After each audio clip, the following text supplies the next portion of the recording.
नमस्कार, good morning, सुप्रभात। ओम श्री ब्रह्मानंदाय नमः। ओम श्री केशवानंदाय नमः। कैसे हैं आप सभी लोग? स्वागत है आप सभी लोगों का इस मॉर्निंग सेशन में। और आज हम लोग दो महत्वपूर्ण विषयों पर चर्चा करेंगे। एक, जैसा कि हमारी संविधान की जो नियमित कथा है उस पर हम लोग आगे चर्चा करेंगे। और आज का दिन बहुत महत्वपूर्ण है। आज 13 अप्रैल है। आज ही के दिन 13 अप्रैल 1919 को जलियांवाला बाग में एक बहुत भीषण हत्याकांड अंग्रेज़ों के द्वारा किया गया था। इसमें सैकड़ों की संख्या में भारतीय शहीद हुए थे। उसकी भी हम लोग चर्चा करेंगे ताकि इतिहास और उस दिन होने वाली घटनाओं से आप परिचित होते रहें। मैं एक बार आप सभी लोगों का परिचय करा दूं। आज की चर्चा में रोहित सिंह लोधी, लोधी गजेंद्र राजपूत, लोधी शैलेंद्र राजपूत, अनूप कुमार वर्मा, सर्वेश कुमार, निर्मल लोधी, कृष्णा सिंह लोधी, आर के राजपूत, स्वाति कौशल, कुलदीप सिंह राजपूत, कृष्णा सिंह लोधी, आर के राज, महेंद्र राजपूत, यश राजपूत, धीरज Kumar Kasganj, engineer Shailendra Lodhi, Shyam Kumar Lodhi.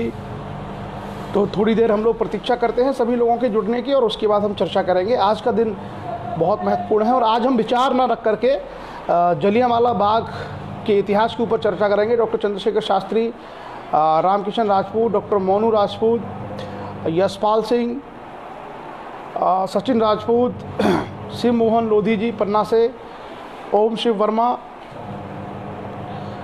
Naresh Babu Lodhi, good morning, Raju Mohan Lodhi, doctor Narayan Patel, good morning Narayan ji, Sunil Singh, Banda से लक्ष्य के राष्ट्रीय अध्यक्ष श्री धर्मपाल सिंह लोधी जी, रविंद्र सिंह राजपूत हमारे बीच में। रविंद्र सिंह से मैं यही उम्मीद करूंगा कि आप लोग थोड़ा पूर्वांचल में शिक्षा का प्रचार प्रसार में थोड़ा सा सहयोग करिए। लतेश सिंह लोधी, एडवोकेट सुमेर राजपूत, आयुष्मान लोधी, आनंद प्रकाश शायद संभवतः आज पहली या दूसरी बारी हमें दिखाई दे रहे हैं इस पर चर्चा में। Satpal Singh Rajput, good morning Satpal. चंद्र प्रताप सिंह, ये विद्यार्थी हैं। लोधी सुशील राजपूत उरई से हमारे बीच में हैं। लक्ष्य के प्रदेश उपाध्यक्ष डॉक्टर सोमेंद्र कुमार, लक्ष्य के प्रदेश उपाध्यक्ष उदय प्रताप सिंह, महेंद्र सिंह राजपूत, RBS लोधी राजपूत, RK लोधी,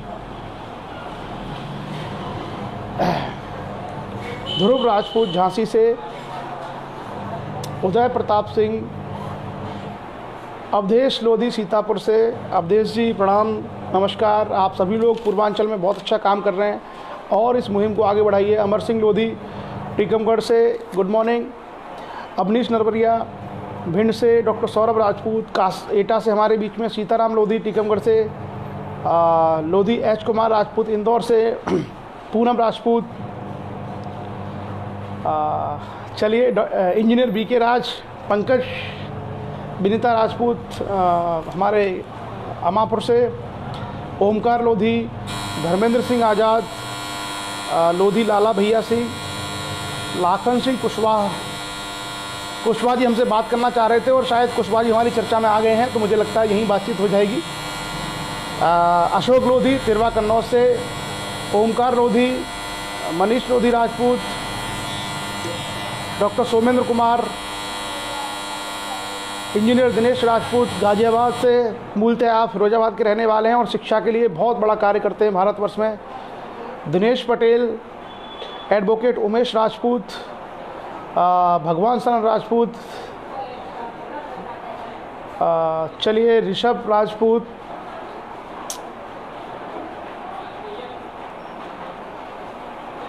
चलिए लोधी विकास राजपूत, धीरज राजपूत हमारे बीच में और भंवर सिंह नरवरिया साहब हमारे बीच में हैं भिंड से। लोधी नितेश राजपूत, इंजीनियर भुवनेश लोधी। चलिए, very good morning BS Rajput साहब, श्याम राजपूत, गुड मॉर्निंग, नमस्कार, सुप्रभात। श्याम बिहारी राजपूत हमारे बीच में कन्नौज से और लक्ष्य के राष्ट्रीय महामंत्री, कल हम उनको लाइव देख रहे थे, श्री पूरन सिंह पटेल साहब हमारे बीच जुड़ चुके हैं। सुमेर लोधी हमारे विद्यार्थी हैं, पीसीएस की तैयारी कर रहे हैं, वो हमारे बीच में हैं। यश प्रताप सिंह, धीरज राजपूत, लवकेश लोधी पन्ना से, पद्मेश लोधी जी हमारे बीच में हैं। गुड मॉर्निंग पद्मेश जी। आपकी तरफ से कुछ ज़्यादा आवाज़ में डिस्टर्ब आ रहा है, मुझे लगता है मेरी तरफ से तो ठीक है, शायद आप चेक करिए कहीं आपकी तरफ से दिक्कत तो नहीं है। यहाँ तो आवाज़ अब बिल्कुल क्लियर है, माहौल भी एकदम शांत है। राजीव राजपूत हमारे बीच में हैं, आप बैंक मैनेजर हैं। शिवशंकर राजपूत युवा समाज सेवी लखनऊ से हमारे बीच में हैं। और RAS नरवरिया साहब आगरा से हमारे बीच में हैं। आप मूलतः स्वामी केशवानंद जी की भूमि से हैं। तो चलिए, गुड मॉर्निंग सभी का। अब लगभग 74 लोग परिचर्चा में हो चुके हैं और अब हम लोग आज का ये लाइव सेशन आरंभ करते हैं और इस बीच में जो लोग जुड़ते रहेंगे उन सबका स्वागत रहेगा। अभी हमारे बीच में लोधी प्रशांत वर्मा युवा समाज सेवी, वीरेंद्र राजपूत बदायूं से, PC लोधी और ओम प्रकाश नरवरिया साहब हमारे मध्य प्रदेश के लक्ष्य के प्रभारी। तो देखिए, मध्य प्रदेश के लक्ष्य के प्रभारी जुड़ चुके हैं। छत्तीसगढ़ से पटेल साहब जुड़ चुके हैं। महाराष्ट्र से जो प्रभारी हैं हमारे BS राजपूत साहब जुड़ चुके हैं और संभवतः बहुत जल्दी ही CL पथरिया जी गुजरात से आएंगे हमारे बीच में। उत्तर प्रदेश के लगभग अधिकांश लक्ष्य के पदाधिकारी और स्वयंसेवक हमारे बीच जुड़ चुके हैं। संजय सिंह राजपूत, आकाश सिंह हमारे बीच में जुड़े हैं। Good morning Akash. देव राजपूत और राहुल नागपुरे। तो चलिए, very good morning to all of you. नमस्कार। स्वामी जी की पावन भूमि से हमारे बीच में हरिचरण फौजी और 2 फौजी एक साथ आए हैं। हरिचरण फौजी हमारे साथ हैं और उसके साथ फौजी उदय सिंह भी हमारे बीच जुड़ चुके हैं। दोनों जो है प्रहरियों का स्वागत है। प्रेम नारायण जी। चलिए, तो लगभग 75 प्लस के आसपास आप लोग जुड़ चुके हैं और अब हम लोग अपना ये सेशन आरंभ करते हैं। नरेश कुमार लोधी। तो आज जो दिन है, आज का दिन जैसा हमने चर्चा की थी कि आज हम लोग विचार के बजाय एक विषय पर बात करेंगे संविधान की चर्चा से पहले, और वो विषय है 13 अप्रैल 1919 की जो घटना आज से लगभग 100 साल पहले हुई थी, जलियांवाला। आप सभी लोगों ने सुना होगा, जलियांवाला बाग में बहुत सारे भारतीयों को शहीद कर दिया गया था अंग्रेज़ों के द्वारा। तो वो जलियांवाला बाग क्यों हुआ था, उसके पीछे वजह क्या थी, और कई सारी चीज़ें हमें समझ में आएंगी जलियांवाला बाग से। ये घटना 13 अप्रैल यानी आज के ही दिन की घटना थी, 13 अप्रैल 1919, और उस दिन बैसाखी का दिन था। बैसाखी का दिन मतलब लगभग फसलें काट ली जाती थी उस समय, और उसके बाद एक त्यौहार मनाया जाता था, और उस त्यौहार के लिए बहुत सारे लोग वहाँ एकत्रित हुए थे। जलियांवाला अमृतसर के पास ये पड़ता है, जो लोग गए होंगे उन्होंने देखा भी होगा। डॉक्टर लाल सिंह राजपूत आगरा से और SRL राजपूत, इनका भी हम लोग स्वागत करते हैं। तो घटना के पहले हम जाते हैं कि ये जलियांवाला बाग था क्या और ये सारी चीज़ें क्यों हुई थी। लोधी दिग्विजय सिंह जमासरा और अच्छा राजीव राजपूत जो हमारे बैंक मैनेजर हैं, आज उनका जन्मदिवस है, तो हम राजीव राजपूत जी को बहुत बहुत जन्मदिन की शुभकामनाएं देते हैं। पूरे लक्ष्य परिवार और हमारे लाइव सेशन में जुड़े हुए सभी लोगों की तरफ से आपको जन्मदिन की हार्दिक शुभकामनाएं। देवेंद्र पटेल जी, आपका भी स्वागत है इस परिचर्चा में। चलिए, तो अब हम लोग शुरू करते हैं। वैभव हमारे बीच में आ चुके हैं। जलियांवाला बाग हत्याकांड क्यों हुआ और उससे पहले की घटनाएं क्या थी, ये हम लोगों को पता रहना चाहिए। और ख़ास करके इतिहास को जानने का एक तरीका ये भी होता है कि इतिहास में किसी तिथि पर अगर कोई विशेष घटना होती है तो हम लोग उसके बारे में चर्चा अगर उस दिन कर लें तो वो शायद हमें अधिक याद रहती है। टीलेश लोधी जी और डॉक्टर हरीश चंद्रा जी जो हमारे मित्र हैं, दिनेश लोधी जी, उनका भी स्वागत है। मनोज वर्मा जी, आपका स्वागत है। तो और अमित राजपूत मनोज वर्मा, अमित राजपूत, सभी लोगों का स्वागत है। लोधी लाला भैया सिंह हमारे बीच पन्ना से हैं। आप लक्ष्य के बहुत समर्पित स्वयंसेवक हैं मध्य प्रदेश में, पन्ना जिले में लोधी लाला भैया सिंह। तो आज हम लोग चर्चा करने वाले हैं कि ये जलियांवाला बाग हत्याकांड क्या था और उसकी बैकग्राउंड क्या थी। आप लोग जानते होंगे कि भारत में 1757 में एक लड़ाई हुई थी जिसको बोलते हैं वार ऑफ प्लासी, प्लासी का युद्ध। 1757 में प्लासी का एक युद्ध हुआ था। प्लासी के युद्ध में अंग्रेज़ों ने पहली बार सिराजुद्दौला को हराया था जो बंगाल का नवाब था। और उसके बाद 1764 में एक और लड़ाई हुई थी जिसको हम बोलते हैं the war of Buxar, Buxar का युद्ध। बक्सर के युद्ध में मुग़ल बादशाह, लखनऊ के नवाब, अवध के नवाब और बंगाल के नवाब की तीनों की मिलीजुली सेनाओं को भी अंग्रेज़ों ने हरा दिया। इस प्रकार से 1757 में जो शुरू हुआ अंग्रेज़ों का भारत पर जीत का सिलसिला, वो 1764 की बक्सर की लड़ाई में एक बड़ी जीत उन्होंने हासिल की और भारत में अपनी शक्ति को उन्होंने फैलाना आरंभ कर दिया। और धीरे धीरे हम देखते हैं कि अंग्रेज जो गवर्नर जनरल हुआ करते थे, वो अलग अलग तरह की नीतियों के माध्यम से भारत पर उन्होंने आधिपत्य स्थापित किया। चाहे वो विलय की नीति हो, हड़प की नीति हो, चाहे वो सहायक संधि हो, या युद्ध, प्रत्यक्ष युद्ध के द्वारा, जैसे मराठों से उन्होंने युद्ध किया, सिखों से युद्ध किया। तो कुल मिलाकर के इस तरीके से भारत भर पर उन्होंने अपना आधिपत्य स्थापित किया।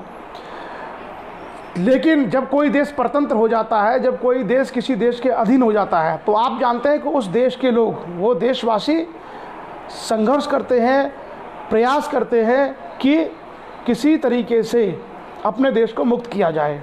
तो भारत में भी ये सिलसिला उसी दिन आरंभ हो गया था जिस दिन जब से ब्रिटिश लोगों ने, अंग्रेज लोगों ने भारत में अपने पैर जमाना आरंभ किए थे। और आप देखते हैं कि तमाम किसानों ने, आदिवासियों ने कई सारे आंदोलन किए। 1842 में जो क्रांति हुई थी, जिसको पहली बड़ी क्रांति कहा जाता है, उसमें आपने राजा हृदय शाह का नाम सुना होगा। राजा हृदय शाह के नेतृत्व में बुंदेला, गोंड, तमाम लोगों ने वहाँ क्रांति की थी। बुंदेलखंड क्षेत्र में, जबलपुर उसका केंद्र था। राजा हृदय शाह को नर्मदा टाइगर के नाम से भी जाना जाता था। उस क्रांति के बाद आप आगे देखेंगे कि सन 1857 में पूरे देश में अंग्रेज़ों के खिलाफ एक बड़ा आंदोलन हुआ, जिसको हम लोग स्वतंत्रता की पहली लड़ाई बोलते हैं। हालांकि आपसी समन्वय न होने के कारण से या कुछ अंग्रेज़ों की बेहतर तैयारियों के कारण वो सफल नहीं हो पाया, और उसके बाद ये चीज़ें लगातार चलती रहीं। तो ब्रिटिश अपनी पकड़ को मजबूत बना रहे थे और भारतीय आज़ाद होने के लिए निरंतर संघर्ष कर रहे थे। इसी कड़ी में आप देखेंगे कि 1885 में कांग्रेस का गठन हुआ और कांग्रेस ने भारत की आज़ादी के लिए संगठित होकर के प्रयास आरंभ किए और ये प्रयास लगातार चलते रहे। लेकिन जैसे जैसे भारतीय संगठित होते थे, वैसे वैसे अंग्रेज नए नए कानून ला करके भारत पर अपना शिकंजा मजबूत करते रहे। इसी बीच में आपने देखा होगा कई सारी ऐसी गतिविधियाँ हुई जिसमें भारतीयों ने व्यक्तिगत शौर्य का परिचय दिया।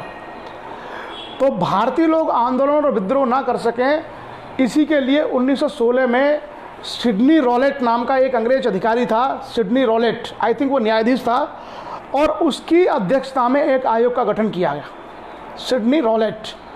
और उस सिडनी रॉलेट ने एक कानून लेके आए वो भारत के लिए, और उस कानून को कहा जाता है रॉलेट एक्ट। आप लोगों में से बहुत सारे लोगों ने शायद सुना होगा रॉलेट एक्ट। उस रॉलेट एक्ट की खासियत ये थी कि उसमें बिना दलील, बिना वकील, बिना अपील, यानी किसी भी व्यक्ति को गिरफ्तार किया जा सकता था। तो एक तरीके से भारतीयों को नियंत्रित करने के लिए कोई वो विद्रोह न करें, कोई वो आंदोलन न करें, उसके लिए वो कानून लेके आया गया ताकि बिना किसी दलील के, बिना किसी बात के किसी भी आदमी को गिरफ्तार किया जा सकता है। उस रॉलेट एक्ट क्या था, बेसिकली अलोकतांत्रिक था। और रॉलेट एक्ट एक तरीके से अलोकतांत्रिक एक्ट था और जो किसी भी देश के नागरिकों के लिए स्वीकार नहीं हो सकता। उसी के प्रतिरोध में भारत में लोगों ने विद्रोह करना शुरू कर दिया, जिसको कहा जाता है बिना दलील, बिना अपील, बिना वकील का कानून। और ज़्यादातर लोगों ने उसको काला कानून, ब्लैक एक्ट, काले कानून के रूप में उसकी संज्ञा दी। और आगे चल के आप देखेंगे कि उसके विरुद्ध पूरे भारत में एक ज़बरदस्त प्रतिक्रिया हुई। रॉलेट एक्ट के विरुद्ध भारत में एक बहुत ज़बरदस्त प्रतिक्रिया हुई और बम्बई इत्यादि में गांधी जी ने और तमाम पूरे देश भर में कांग्रेस और दूसरे संगठनों ने और पूरे भारतीयों ने मिलकर के उसका विरोध करना शुरू कर दिया। जगह जगह जुलूस, जगह जगह धरने, प्रदर्शन, ये सब आरंभ हो गए। उसी श्रृंखला में, उसी कड़ी में आप देखेंगे कि पंजाब में डॉक्टर सैफुद्दीन किचलू और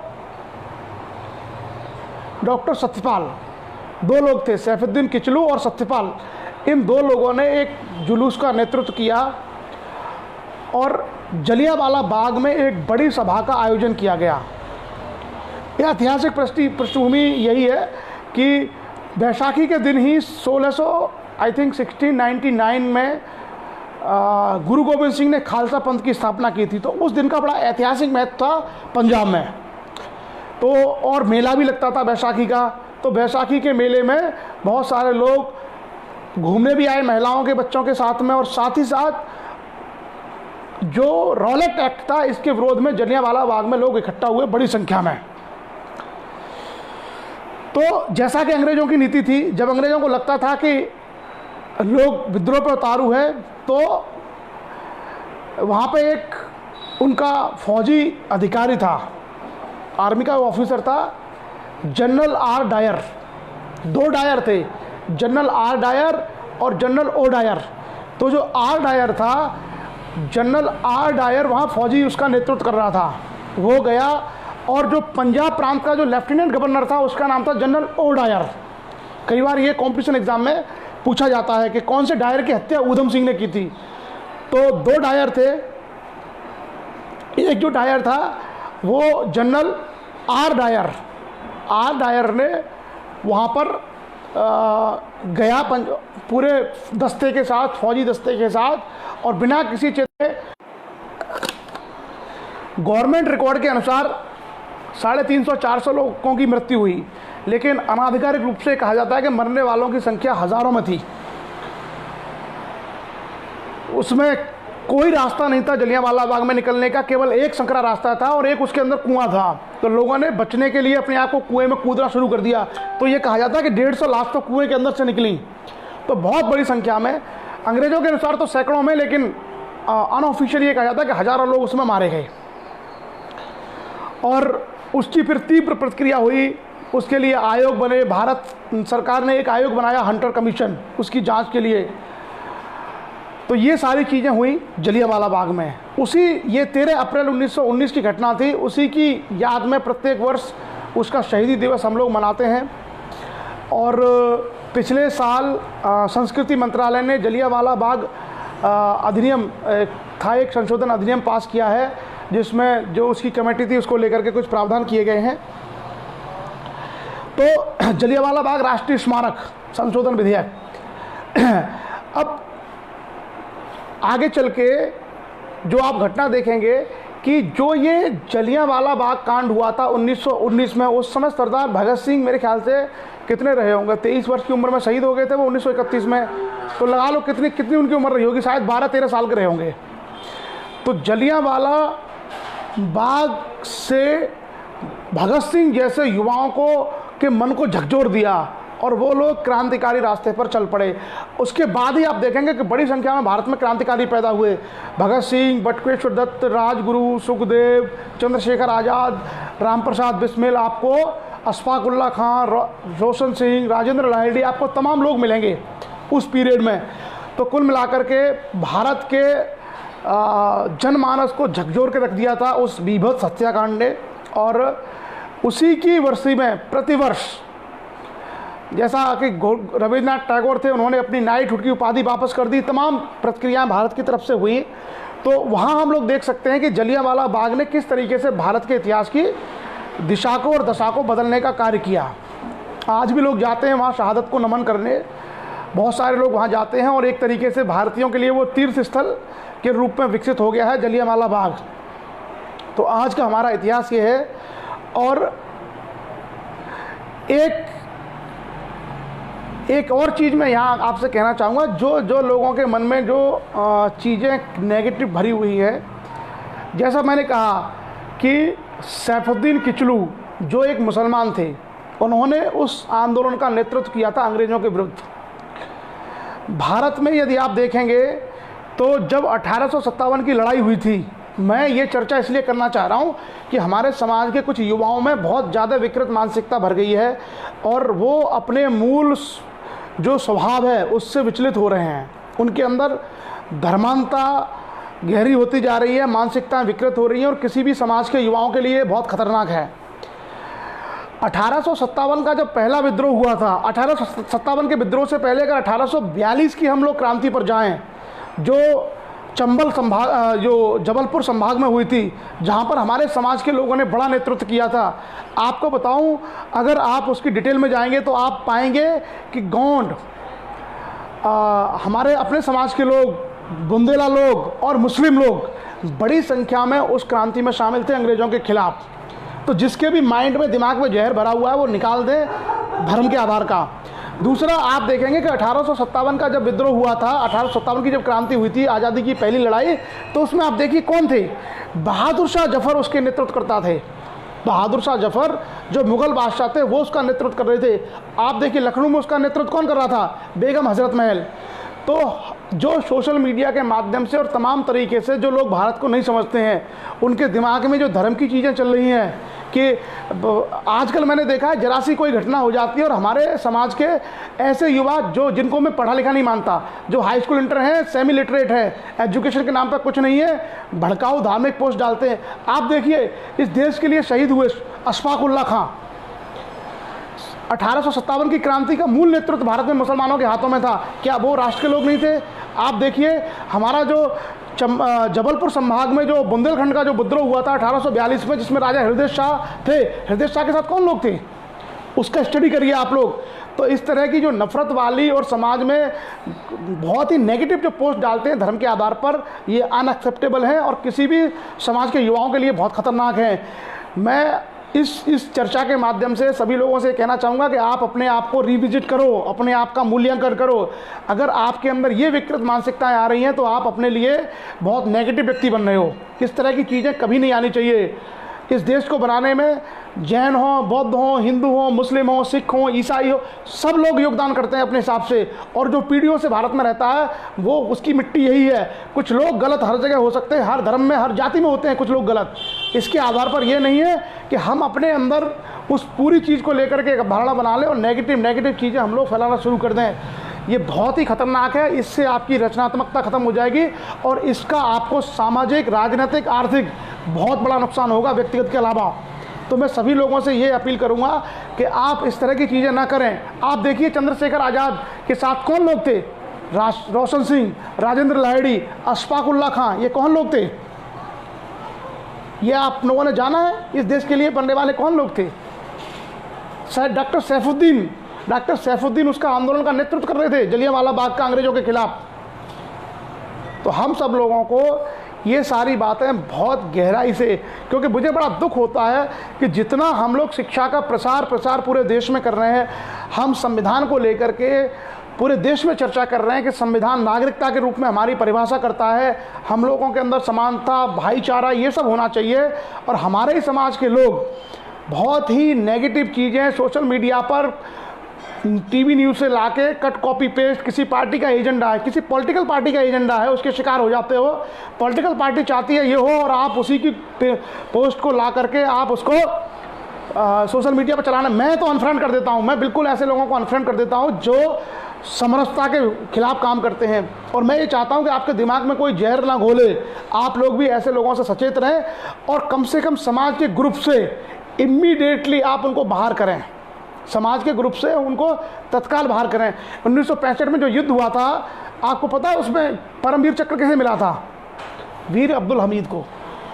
तो भाई लोगों, बस मैं आप लोगों से यही कहता हूँ कि इस तरह की मेंटलिटी जो हमारे युवाओं के ऊपर थोपी जा रही है, वो युवा अधकचरे हैं। उनकी एजुकेशन के नाम पे वो हाई स्कूल इंटर पास हैं, उनको नहीं पता कि उसकी गहराई क्या है, उनको नहीं मालूम कि शिक्षा के मूल्य क्या होते हैं। ऐसे हाई स्कूल इंटर पास 18-20 साल के लड़के भावावेश में आकर के धर्मांधता की, कट्टरता फैलाने वाली, विद्वेष फैलाने वाली पोस्ट लगातार डालते रहते हैं। हम लोगों को, पढ़े लिखे लोगों को इसको कर्टेल करना चाहिए, इसको रोकना चाहिए और ऐसे युवाओं को समझाना चाहिए। और मैं तो ये कहता हूँ कि स्ट्रिक्ट एक्शन लो ऐसे लोगों के खिलाफ, क्योंकि इनकी वजह से बहुत बड़ा नुकसान पूरे समाज को होता है। आप जानते हैं, मैं हालांकि ये चर्चा नहीं करना चाहता, आप ये समझना, मैं सिर्फ आपको इशारे में बता रहा हूँ, हमारे समाज का, राजनीति का सबसे बड़ा नुकसान धर्मांधता से हुआ है।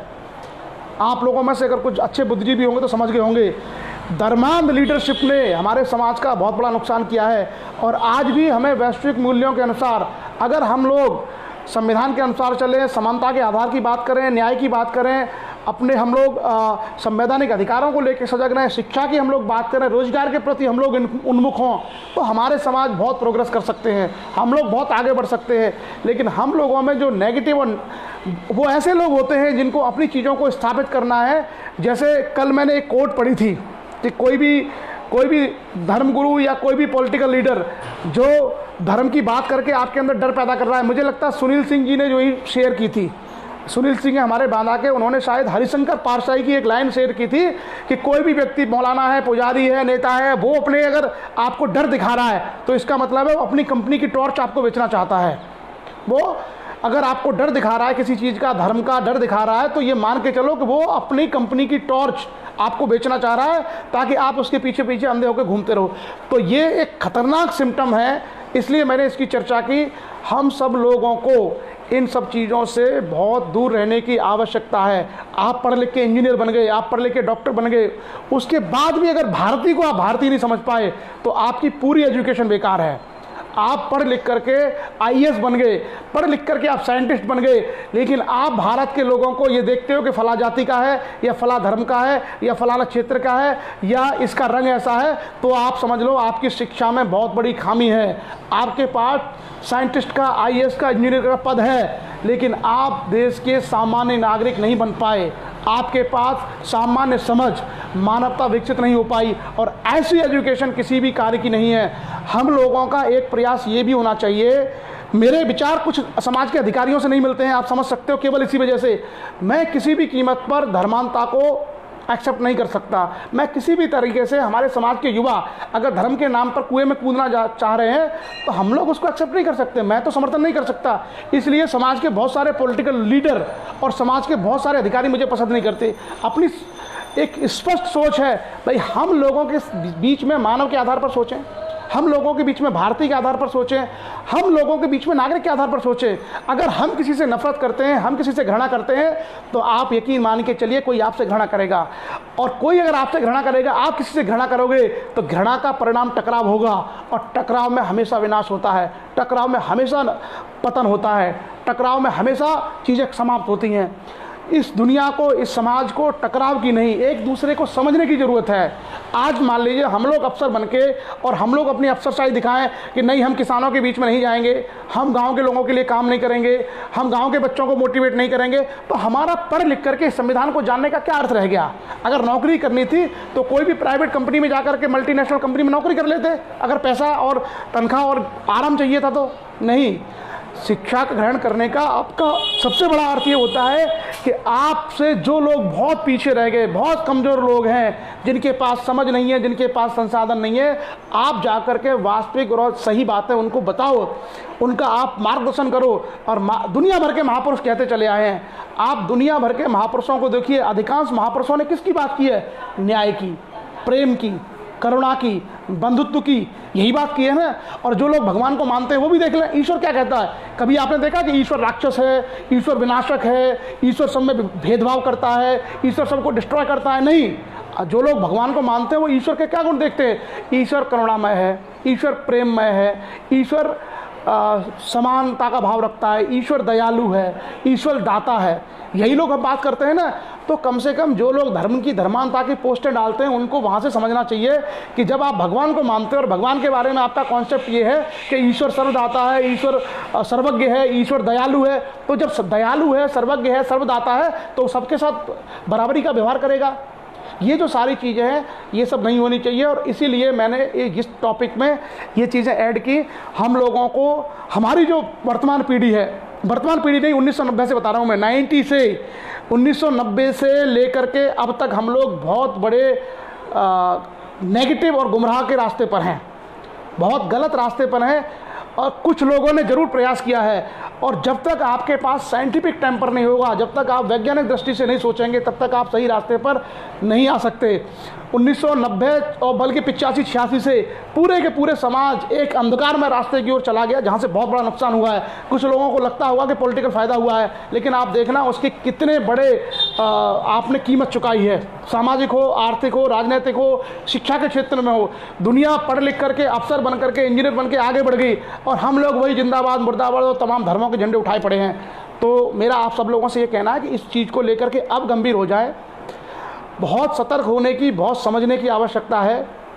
आपको नेगेटिव चीज़ें बहुत जल्दी आकर्षित करेंगी, जो आपके व्यक्तित्व को विकृत करेंगी, वैसी चीज़ें आपको बहुत तेज़ी से आकर्षित करेंगी। लेकिन सत्य का मार्ग थोड़ा सा कठिन है। अगर थोड़ा सा हम लोग ध्यान दें तो हम लोग बहुत अच्छे तरीके से समाज निर्माण कर सकते हैं, बहुत अच्छे तरीके से। तो आप सब लोगों को इस पर सोचने की आवश्यकता है। और मैं पढ़ने के लिए सब लोगों से क्यों निवेदन करता हूं? मैं जानता हूं कि मेरी बात हर व्यक्ति नहीं मानेगा, लेकिन मैं पढ़ने के लिए इसलिए निवेदन करता हूं कि अगर कोई व्यक्ति जैसे कई विषयों का जानकार है, उसने दुनिया भर की कई सारी भाषाएं सीखी हैं, बहुत बड़ा अनुभव है उसके पास, उसने कई सारी किताबें लिखी हैं, तो आप ये मान के चलिए कि उसका जो अनुभव है, जो उसने अपनी पुस्तकों में उतारा है, वो सारा अनुभव हम हासिल नहीं कर सकते। मान लीजिए किसी ने 4 सब्जेक्ट में मास्टरी कर ली है और उसको 4-5 भाषाओं का ज्ञान है और दुनिया भर के कई सारे देशों में घूमा है, हो सकता है हम में से बहुत सारे लोगों को ये एक्सपीरियंस ना मिल पाए, हम में से बहुत सारे लोग ये काम ना कर पाएँ, इतनी पढ़ाई नहीं कर पाएँ, इतना घूम नहीं पाएँ। तो वो हमको ये दर्शाता है कि अगर हमने थोड़ा सा उसको पढ़ लिया तो हो सकता है उसने जो मेहनत करके ज्ञान सीखा था वो हमको बहुत आसानी से मिल जाए। इसलिए मैं सभी लोगों से निवेदन करता हूं कि हम लोग अनावश्यक पॉलिटिकल पार्टी के एजेंडे को कॉपी पेस्ट करने के बजाय कुछ अच्छे समझदार भले लोगों को, विद्वान लोगों को पढ़ लें, तो घर बैठ करके 4 घंटे में हम उसके 10 साल के जीवन में जो उसने संघर्ष और मेहनत की उसको समझ सकते हैं। आप सब लोग इन सब चीज़ों को समझिए और किसी भी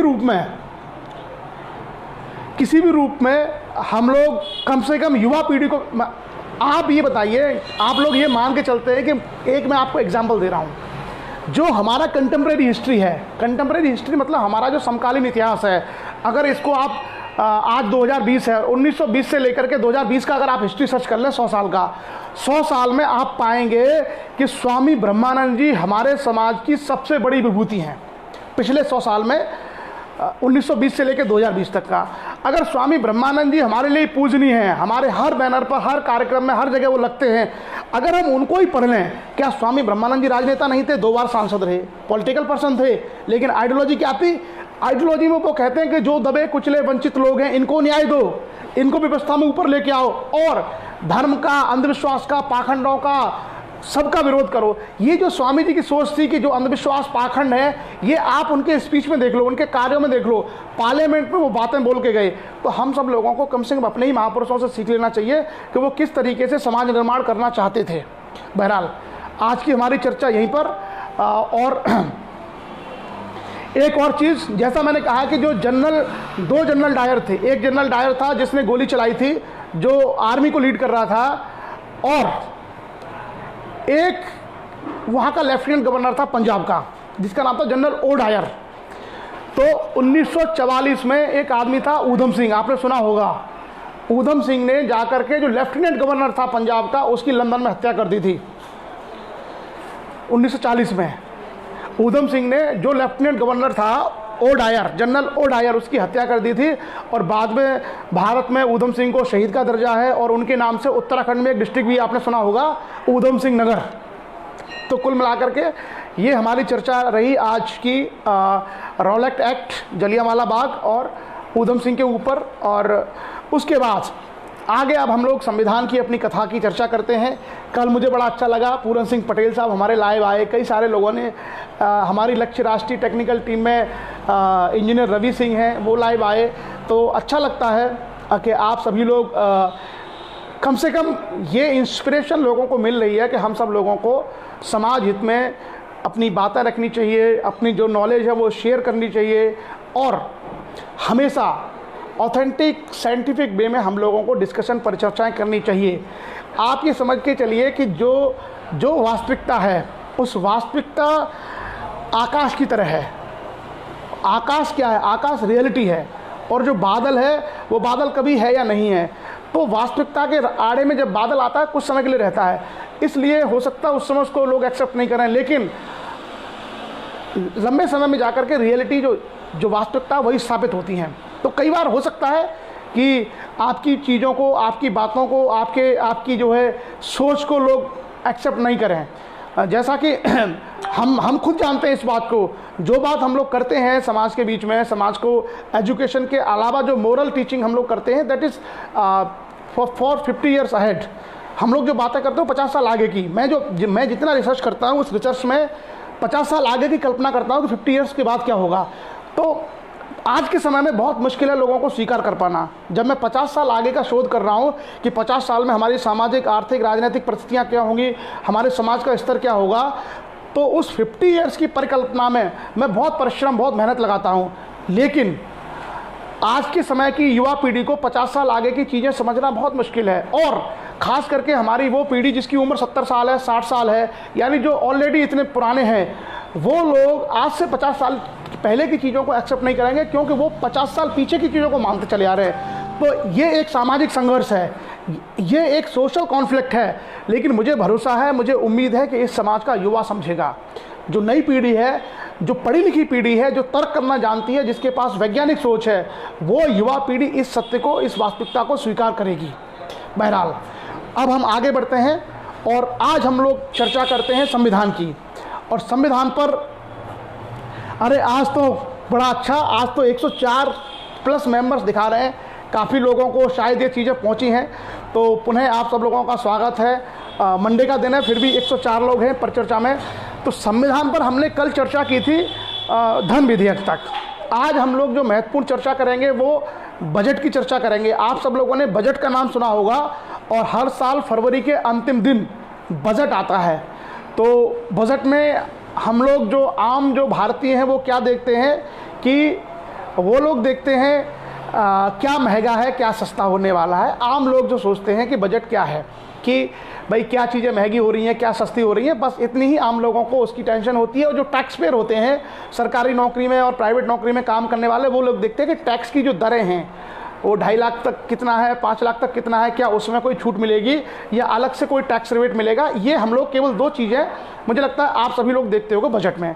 आज हम लोग बजट की बात करेंगे। बजट में संवैधानिक प्रावधान क्या है, constitutional provision regarding the budget in constitution, वो उसकी हम लोग चर्चा करेंगे। तो कल जैसा आपने देखा होगा, हमने संविधान के अनुच्छेद 111 तक की चर्चा करी थी। अब संविधान 112 से, संविधान के अनुच्छेद 112 से आर्टिकल 112 वहाँ से स्टार्ट होता है फाइनेंशियल सब्जेक्ट्स। क्या फाइनेंशियल सब्जेक्ट हैं? भारत के संविधान के अनुच्छेद 112 में कहा गया है कि भारत का राष्ट्रपति प्रत्येक वर्ष दोनों सदनों के सम्मुख वार्षिक वित्तीय विवरण प्रस्तुत करवाएगा। क्या प्रस्तुत करवाएगा? दोनों सदनों के सम्मुख वार्षिक वित्तीय विवरण, एनुअल फाइनेंशियल स्टेटमेंट। तो एक बात आप लोग याद रखना, भारत के संविधान में कहीं बजट शब्द का प्रयोग नहीं है। इसके लिए जो शब्द प्रयुक्त किया गया है उसका नाम है वार्षिक वित्तीय विवरण। इंग्लिश में है annual financial statement. Annual financial statement, वार्षिक वित्तीय विवरण। और ये कौन रखवाएगा? ये रखवाएगा भारत का राष्ट्रपति। तो पहले बजट जो है फरवरी के स्टार्टिंग में आता था, और रेल बजट और आम बजट दोनों अलग अलग होते थे। अब जो है ये जो बजट है वो फरवरी के अंतिम दिन आता है, फरवरी के लास्ट डे पर आता है। और अब रेल बजट और आम बजट अलग अलग नहीं होते, रेल बजट और आम बजट अलग अलग होता है। आम बोलचाल की भाषा में जिसे हम लोग बजट कहते हैं उसका नाम है वार्षिक वित्तीय विवरण। तो संविधान के अनुच्छेद 112 के अनुसार भारत का राष्ट्रपति, द प्रेसिडेंट ऑफ इंडिया, वो दोनों सदनों के सम्मुख यानी लोकसभा और राज्यसभा के सम्मुख क्या प्रस्तुत करवाएगा? भारत का वार्षिक वित्तीय विवरण, जिसमें आय व्यय के खर्चे होंगे। बजट का बेसिकली मतलब क्या है? बजट बेसिकली होता है किसी भी आय और व्यय का हिसाब किताब। हमारे आय कितनी है, हमारे खर्चे कितने हैं, इसको हम लोग बोलते हैं बजट। अगर इकोनॉमिक्स में आप आओगे तो इकोनॉमिक्स में बजट का मतलब यही होता है कि हमारी इनकम क्या है और हमारा एक्सपेंडिचर क्या है। लेकिन जब भारत सरकार का बजट बनता है तो बजट वो 3 साल के लिए होता है, 3 साल के लिए होता है। और ये आप लोग इस पर समझ लें, जो पिछला समय जो पिछली साल जो निकल गई थी, जैसे मान लीजिए लास्ट ईयर जो फाइनेंशियल ईयर था, लास्ट जो वित्तीय वर्ष था, उस वित्तीय वर्ष में एक्चुअल हमारे खर्चे कितने हुए उसका पूरा हिसाब हमारे सामने आ जाता है। तो एक तो उस साल का पूरा ब्यौरा होता है, दूसरा करंट ईयर जो चल रहा है, जिस ईयर में बजट पेश किया जा रहा है। भारत का जो फाइनेंशियल ईयर होता है दैट स्टार्ट फ्रॉम अप्रैल 1 से लेकर के 31 मार्च। तो भारत का वित्तीय वर्ष यानी फाइनेंशियल ईयर स्टार्ट होता है 1 अप्रैल से लेकर 31 मार्च तक का। तो बजट पेश होता है फरवरी में। तो इसका मतलब है बजट जब फरवरी में पेश हो रहा है तो किसी पर्टिकुलर करंट ईयर में पेश हो रहा है, यानी वो ईयर अभी चल रहा है, तो वो ईयर है हमारा करंट ईयर। उससे जो पिछला वाला ईयर था वो था पिछला वर्ष, और जो आगे आने वाला वर्ष है 1 अप्रैल से, वो है आगे आने वाला वर्ष। तो 3 सालों का लेखा जोखा बजट में होता है। जो पिछला वर्ष था उस पिछले वर्ष में एक्चुअल हमारे इनकम और खर्चे क्या थे इसका विवरण रहता है उसमें। जो अभी जो हमारा चल रहा है करंट ईयर, उस करंट ईयर में हमारे खर्चे कितने होंगे उसका विवरण रहता है। और आने वाला जो हमारा वर्ष है फाइनेंशियल ईयर, उसके लिए अनुमान जारी किए जाते हैं कि हमारी इनकम के अनुमान ये होंगे और हमारे खर्चों के अनुमान ये होंगे। तो एक बात हमेशा याद रखना, बजट में 3 सालों का प्रोविजन होता है, लास्ट ईयर, करंट ईयर और आने वाला जो ईयर है, उन 3 चीज़ों का स्पष्ट। और भारत के संविधान में बजट का प्रयोग नहीं होता है, भारत के संविधान में उसको वार्षिक वित्तीय विवरण कहते हैं। अक्सर आप लोग टीवी पर देखते होंगे। बजट की पूरी जो प्रक्रिया है मैं आपको संवैधानिक प्रावधान यहाँ बताऊंगा, और जब कभी इकोनॉमिक्स पढ़ाऊंगा, मैं इकोनॉमिक्स पे जब मैं सेशन लूँगा तो मैं आपको बजट बनाना सिखाऊंगा कि बजट बनाते कैसे हैं, क्योंकि वो एक्चुअली इकोनॉमिक्स का पार्ट है तो ज़्यादा अच्छा लगता है। तो जब कभी हम इकोनॉमिक्स स्टार्ट करेंगे तो उसमें बजट में एक एक जो मद होती है कि राजकोषीय घाटा क्या है, फिस्कल डेफिसिट क्या है, बजटरी घाटा क्या है, प्राइमरी डेफिसिट क्या है, और टैक्सेशन रेवेन्यू क्या है, नॉन टैक्स रेवेन्यू क्या है, ये जो सारी चीज़ें हैं इसकी चर्चा हम लोग इकोनॉमिक्स वाले पोर्शन में करेंगे। हो सकता है अगर हम लोगों को समय मिलता रहे, तो मेरी तो इच्छा है कि हम लोग पढ़ते ही रहेंगे, तो तब हम लोग उसकी चर्चा करेंगे बजट को बनाते कैसे हैं। अभी हम लोग क्योंकि संविधान की बात कर रहे हैं तो संविधान में जो लिखा हुआ है और संविधान की जो प्रोविजन है उस पर हम लोग डिटेल डिस्कशन करेंगे। तो 112 हमने किया, उसके बाद आता है आर्टिकल 113, 113। तो जो अनुमान होते हैं, अनुमानों के संबंध में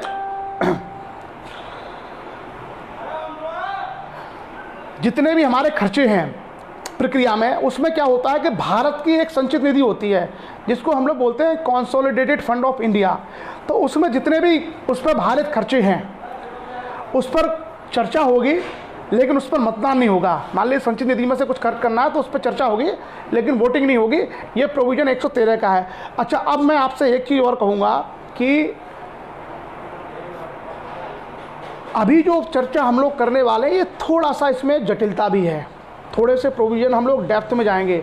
तो आप सभी लोगों के लिए ये ज़रूरी नहीं है कि आप सभी लोग जानें, लेकिन हमारा ये प्रयास रहेगा कि बेसिक मूल बातें आप जानें और समझें।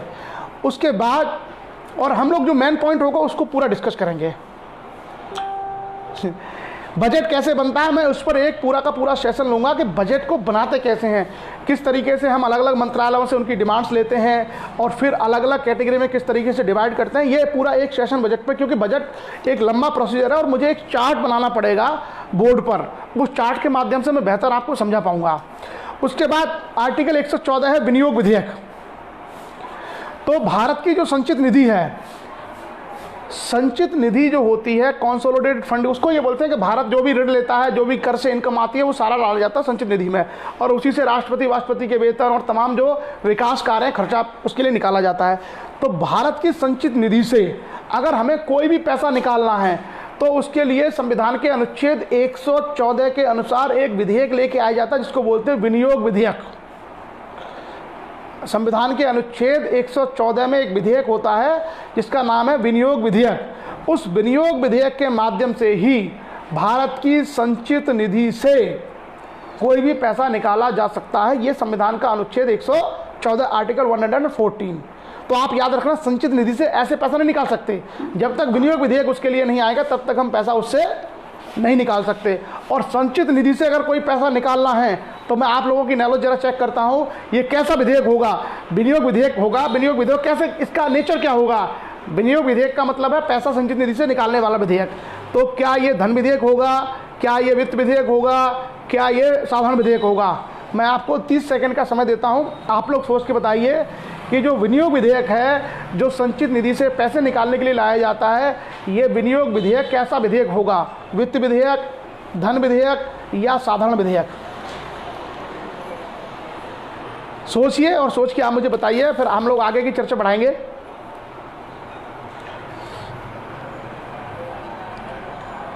विनियोग विधेयक का नेचर कैसा होगा? कल हम लोगों ने चर्चा की थी, यश प्रताप सिंह का कहना सिंपल, लोधी रवि राजपूत का कहना मनी बिल। लोधी रवि राजपूत का आंसर करेक्ट, सुशील लोधी का आंसर इज करेक्ट।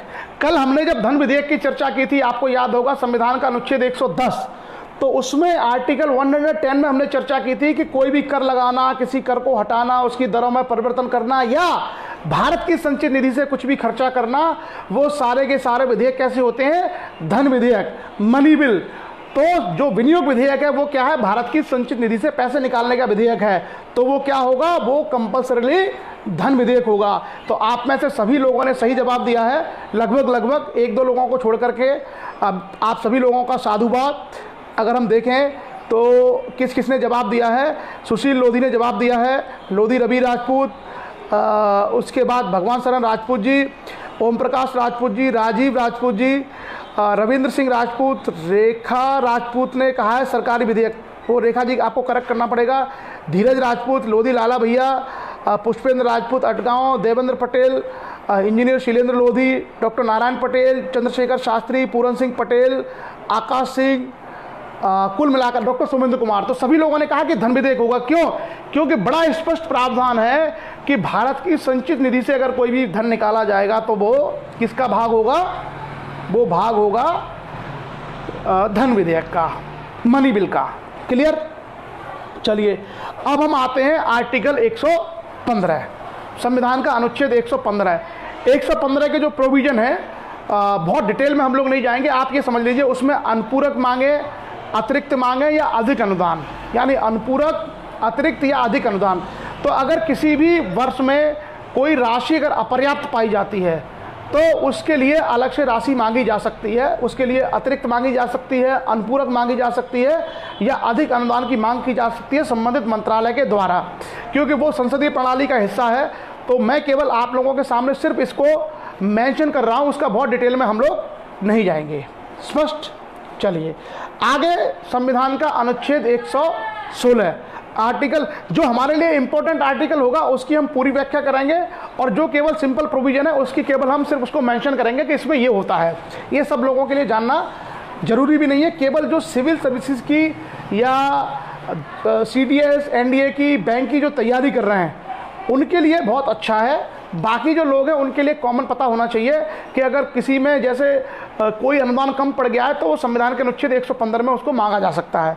उसके बाद आता है हमारा आर्टिकल 116, आर्टिकल 116।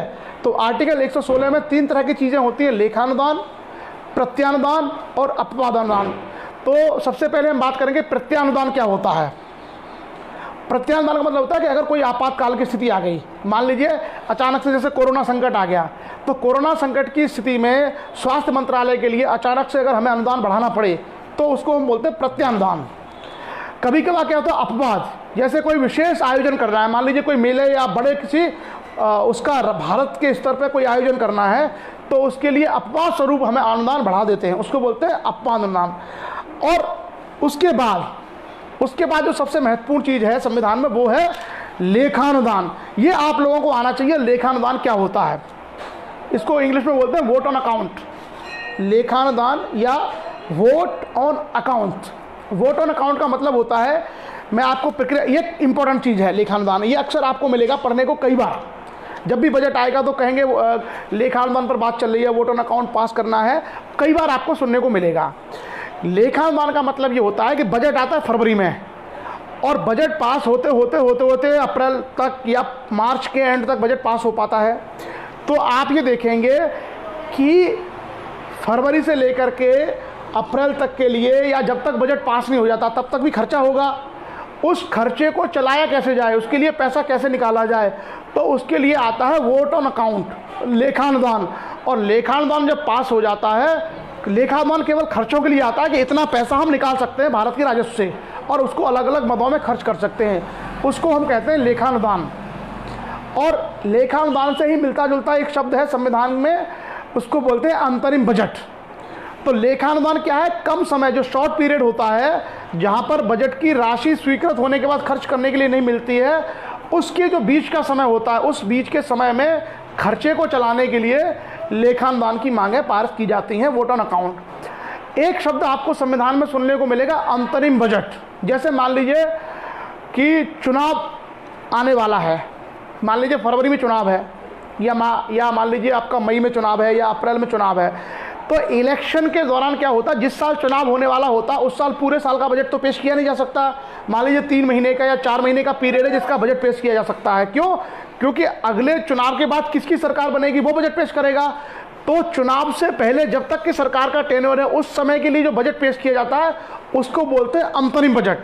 और अंतरिम बजट और लेखानुदान लगभग एक सा होता है, लेकिन जो लेखानुदान है, वोट ऑन अकाउंट है, वोट ऑन अकाउंट में केवल खर्चे होते हैं, जबकि जो अंतरिम बजट होता है, पीरियड दोनों का लगभग सेम होता है, दोनों ही समान परिस्थितियों में पेश किए जाते हैं। लेकिन अंतरिम बजट में आय के साथ साथ व्यय के साथ साथ आय का भी ब्यौरा देता है, यानी उसमें राजस्व का भी समावेश होता है, जबकि लेखानुदान में केवल और केवल खर्चे की बात है।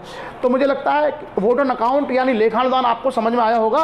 ये कभी कभी पूछा जाता है, काफ़ी ये कॉम्पिटिशन एग्जाम्स के पर्पज से काफ़ी महत्वपूर्ण है लेखानुदान, इसको हम लोग बोलते हैं वोट ऑन अकाउंट। उसके बाद हम आगे बढ़ेंगे।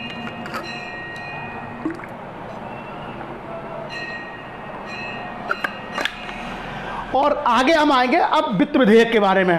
तो जैसा मैंने कहा कि संविधान में बेसिकली 3 तरह के विधेयकों के माध्यम से कानून बनते हैं। पहला विधेयक साधारण विधेयक, दूसरा धन विधेयक और तीसरा वित्त विधेयक। धन विधेयक की परिभाषा का सबसे सटीक प्रमाण क्या है कि उसको लोकसभा का अध्यक्ष उस पर अपने साइन के द्वारा लिख देता है कि वो धन विधेयक है, तो उसको धन विधेयक कहा जाता है। प्रत्येक धन विधेयक वित्त विधेयक होता है। प्रत्येक जो भी धन विधेयक है वो वित्त विधेयक, यानी वित्त विधेयक बड़ा अम्ब्रेला है, उसमें से धन विधेयक निकलता है। तो वित्त विधेयक क्या है? एक बड़ी परिकल्पना है। वित्त विधेयक के बारे में संविधान के अनुच्छेद 117 में जानकारी मिलती है। आर्टिकल 117 117 में वित्त विधेयक के संबंध में प्रावधान है। और क्या प्रावधान है उसमें? बेसिकली संविधान के अनुच्छेद 117 में कोई बात नहीं, ये बहुत महत्वपूर्ण डिस्कशन है जिसकी हम लोग चर्चा कर रहे हैं। संविधान के अनुच्छेद 117 में 1 और 3 दो प्रोविजन महत्वपूर्ण हैं। संविधान के अनुच्छेद 117 में जो वित्त विधेयक आएगा वो केवल लोकसभा में पेश होगा, और 117(3) में जो विधेयक आएगा वो लोकसभा या राज्यसभा में कहीं भी पेश हो सकता है। ये थोड़ा सा एक टेक्निकल अंतर है, आप लोगों को बहुत डेप्थ में जाने की ज़रूरत नहीं है। लेकिन जो राष्ट्रपति की जो पूर्व अनुमति से पेश किया जाएगा 117(3) में, वो अपना एक बहुत महत्वपूर्ण विधेयक है, क्योंकि वो बिना उनकी परमिशन के किसी भी सदन में पेश नहीं किया जा सकता। तो ये एक सिंपल प्रक्रिया है।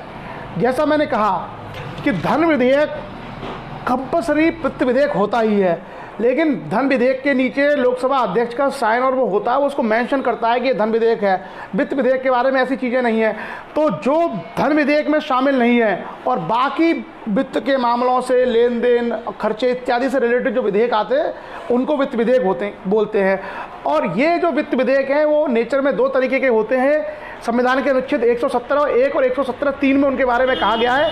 117(1) में है वो केवल पहले लोकसभा में आएगा, और 117(3) है वो किसी भी सदन में आ सकता है, चाहे लोकसभा हो चाहे राज्यसभा हो, लेकिन उसके लाने से पहले राष्ट्रपति की पूर्व अनुमति चाहिए। ये सिंपल प्रोविज़न है, उसके बहुत डिटेल की में हम लोग नहीं जाएंगे। तो मुझे लगता है वित्त विधेयक के बारे में संबंध हुआ, आपको स्पष्ट हुआ होगा कि धन विधेयक को छोड़कर के बाकी खर्चे से संबंध जितने विधेयक हैं वो सब वित्त विधेयक होते हैं। धन विधेयक की बस ये है, वित्त विधेयक और धन विधेयक में केवल ये अंतर है कि धन विधेयक को लोकसभा अध्यक्ष उस पर सील लगाता है, उस पर लिखता है कि धन विधेयक है। बाकी जितने सारे विधेयक हैं वो सब वित्त विधेयक ही होते हैं। चलिए अब आते हैं साधारण प्रक्रिया कि संसद की साधारण प्रक्रिया क्या होती है, किस तरीके से उसके नियम बनते हैं। तो संविधान के अनुच्छेद 118 के अनुसार, आर्टिकल 118 के अनुसार क्या होता है कि संसद के दोनों सदनों को अपनी प्रक्रिया को चलाने के लिए, आपने देखा संसद की कार्रवाई चलती है, लोकसभा की कार्रवाई आपने टीवी पर देखी होगी, राज्यसभा की कार्रवाई आपने देखी होगी टीवी पर, तो उन कार्रवाइयों के संचालन के लिए लोकसभा अपनी तरफ से अपने नियम बनाती है और उन्हीं नियमों के तहत उनकी कार्रवाई का संचालन होता है। और कोई भी अगर नियमों की अवहेलना करता है तो आपने देखा है कि लोकसभा का स्पीकर जो अध्यक्ष होता है वो कार्रवाई भी कर देता है सदस्यों के विरुद्ध, और यह सदस्यों से रोक भी सकता है। और इसी प्रकार से राज्यसभा होती है, तो राज्यसभा में राज्यसभा के जो स्पीकर होते हैं वो नियम बनाते हैं कार्रवाई के नियम। तो दोनों सदनों की कार्रवाई के नियम होते हैं संविधान के अनुच्छेद 118 में, और उन नियमों के आधार पर ही दोनों सदनों की कार्रवाइयों का संचालन होता है। दिनेश श्वेता सिंह ने कहा है कि please give any one example of financial which is not money act, not money bill. तो दिनेश जी, मैं आपसे ये कहना चाहूँगा कि इनकम से, पैसे से, वित्त से संबंधित कोई भी बिल अगर आता है, अगर उस पर लोकसभा के स्पीकर ने मेंशन नहीं किया मनी बिल, तो वो फाइनेंस बिल हो जाता है ऑटोमेटिक। और जिस फाइनेंस बिल पर लोकसभा के स्पीकर ने लिख दिया कि this may be considered as money bill, तो वो मनी बिल हो जाता है। सारे बिल ओरिजिनली फाइनेंस बिल होते हैं जो वित्त के, पैसे के, धन के लेन देन, खर्चे इत्यादि से संबंधित होते हैं। जिसको लोकसभा स्पीकर ने लिख दिया मनी बिल, वो मनी बिल हो जाएगा, अदरवाइज वो जिन पर नहीं लिखा वो सारे के सारे फाइनेंस बिल रहेंगे। तो मुझे लगता है मनी बिल और फाइनेंस बिल को लेकर के आप अब क्लियर हो गए होंगे। ओरिजिनली सारे बिल फाइनेंस बिल होते हैं, ओरिजिनली सारे बिल फाइनेंस होते हैं, लेकिन जिसको मनी बिल लिख दिया वो मनी बिल हो जाएगा और मनी बिल केवल और केवल लोकसभा में आएगा। दूसरा क्या होता है कि मनी बिल को 14 दिन के अंदर अंदर राज्यसभा को संस्तुति सहित या रहित भेजना होता है, लेकिन जो फाइनेंस बिल है वो सिंपल विधेयक की तरह 6 महीने तक राज्यसभा के पास या रह सकता है और 6 महीने बाद भी वो उस पर अपनी असहमति दर्ज कर सकता है। तो ये दोनों में अंतर है। बाकी money bill is a part of finance bill. जैसा कि हरिमोहन राजपूत जी ने कहा कि सारे जो धन विधेयक होते हैं वो वित्त विधेयक होते हैं, लेकिन सारे वित्त विधेयक धन विधेयक नहीं होते। धन विधेयक केवल वही होगा जिसको लोकसभा का स्पीकर कहेगा कि ये धन विधेयक है, अदरवाइज वो वित्त विधेयक रहेगा। मुझे लगता है स्पष्ट हुआ होगा। चलिए, तो जैसा मैंने कहा संविधान के अनुच्छेद 118 के अनुसार, संविधान के आर्टिकल 118 के अनुसार संसद के दोनों सदनों को अपने कार्यों का संचालन करने के लिए, नियमों को बनाने के लिए नियम बनाने के अधिकार है। अपनी कार्रवाई को संचालित करने के लिए नियम बनाने का अधिकार है और उन्हीं के आधार पर उसका संचालन होता है। दूसरा क्या होता है, संसद, उसके बाद आता है आर्टिकल 119। आर्टिकल 119 कहता है कि वित्तीय कार्य संबंधी जितनी भी प्रक्रियाएं जिनका वित्त से संबंधित है पार्लियामेंट में, वो सारी की सारी विधि द्वारा विनियमित है, यानी कानून के द्वारा रेगुलेटेड है। वो ऐसा नहीं है कि कोई भी उसको अनियंत्रित बनाएगा। यानी विधि संबंधी जितनी प्रक्रियाएं संसद में चलती हैं वो सारी की सारी प्रक्रियाएं क्या है, वो विधि द्वारा नियमित है, विधि द्वारा रेगुलेटेड है, सारी की सारी प्रक्रियाएं जो संसद में चलती हैं। उसके बाद आगे हम आते हैं, कुछ जो आर्टिकल अगर आपको लगता है तो कुछ आर्टिकल्स को आप लोग भी इग्नोर कर सकते हैं, क्योंकि हमारे लिए महत्वपूर्ण बातें जानना आवश्यक है। आगे हम लोग आते हैं आर्टिकल 120। ये आपको जानना जरूरी है, संविधान का अनुच्छेद 120। संविधान का अनुच्छेद 120 ये कहता है कि संसद की भाषा क्या होगी। तो संसद में 2 भाषाएं मेनली हैं, एक संसद में मेनली 2 भाषाएं हैं, हिंदी और इंग्लिश। लेकिन हिंदी और अंग्रेजी के अलावा अगर कोई सदस्य असहमत है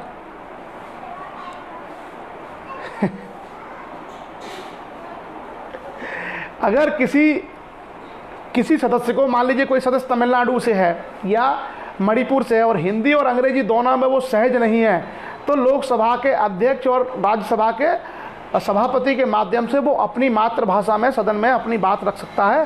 तो कुल मिलाकर के सदन की जो भाषा है, जो सदन की भाषा अंग्रेजी, हिंदी होगी या सदस्य की अपनी मातृभाषा जिसमें वो बोलना चाहे, तो उसमें पूरे के पूरे राष्ट्रीय स्वरूप को शामिल किया गया है। उसके बाद आता है हमारा आर्टिकल 121। आर्टिकल 121 संविधान का अनुच्छेद 121। 121 क्या है कि जो न्यायालय के न्यायाधीश हैं, हाई कोर्ट और सुप्रीम कोर्ट के जो न्यायाधीश हैं, हाई कोर्ट और सुप्रीम कोर्ट के जो न्यायाधीश हैं, उनके कार्यों के ऊपर संसद में चर्चा नहीं होगी। उन्होंने क्या जजमेंट दिया है, कैसा जजमेंट दिया है, इसकी चर्चा संसद में नहीं होगी।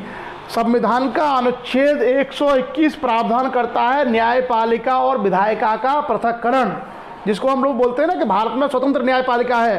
तो विधायिका और न्यायपालिका यानी संसद का और न्यायपालिका का पृथक्करण है संविधान के अनुच्छेद 121 में।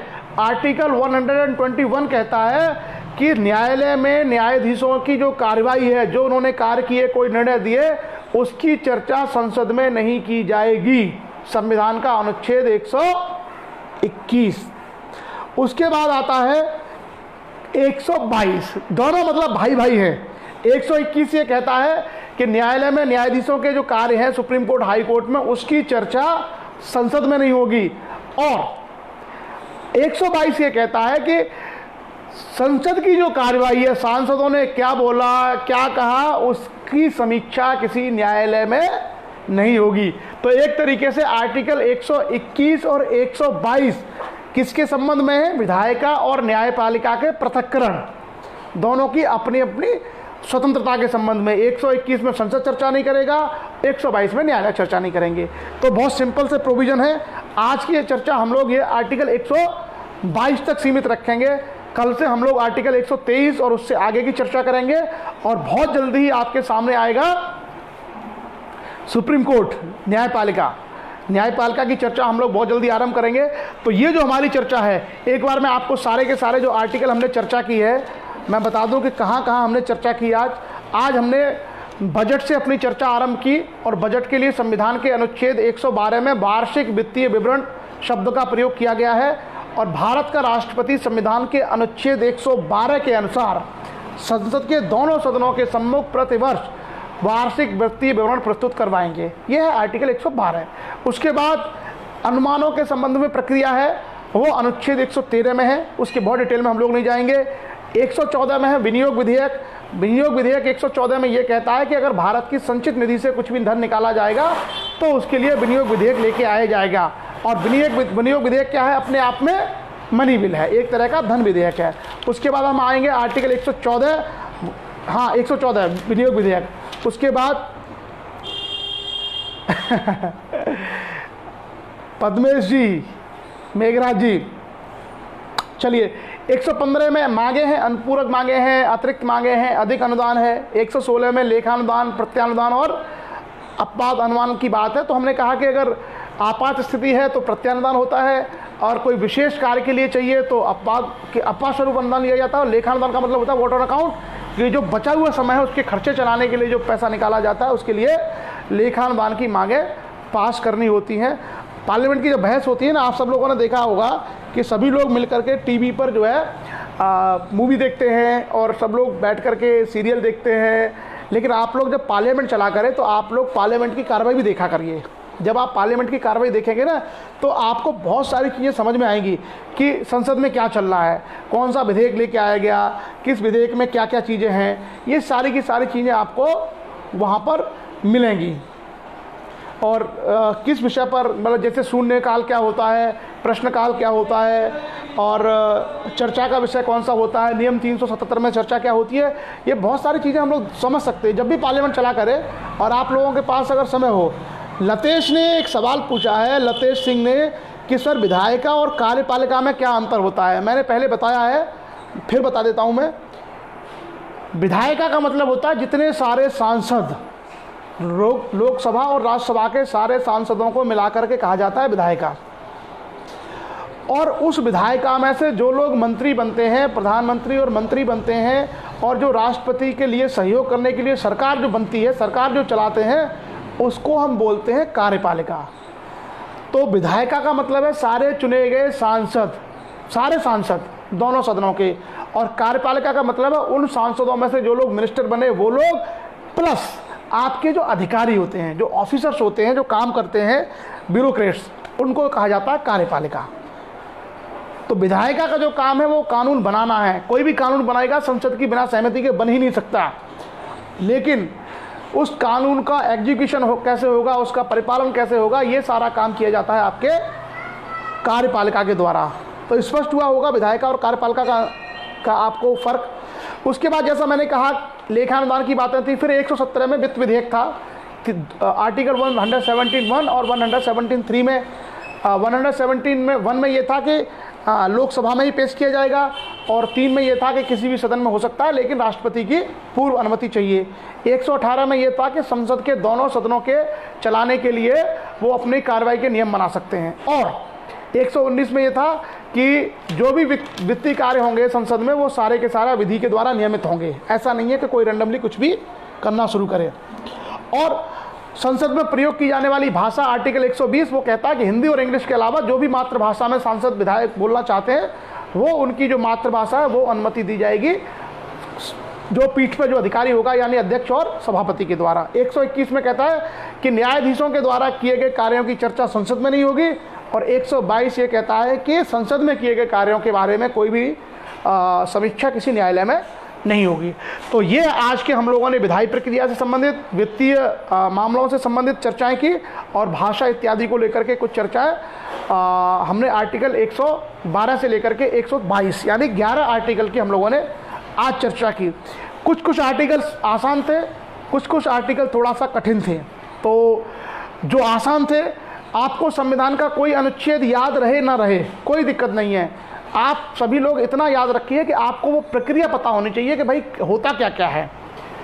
जैसा मैंने कहा कि कार्यपालिका का मतलब ये है, विधायिका का मतलब ये है, तो ये हमको पता होना चाहिए। या मान लीजिए हम लोगों को ये पूछा जाता है कि वित्त विधेयक क्या है, धन विधेयक क्या है, साधारण विधेयक क्या है, तो ये पता होना चाहिए। विनियोग विधेयक किसको बोलते हैं, लेखानुदान क्या होता है, बजट किसको बोलते हैं। अब आमतौर पर बजट के बारे में बहुत सारी चीज़ें लोगों को स्पष्ट नहीं थी। सरकार के पूरे वर्ष का आय व्यय का विवरण, उसको हम लोग बोलते हैं।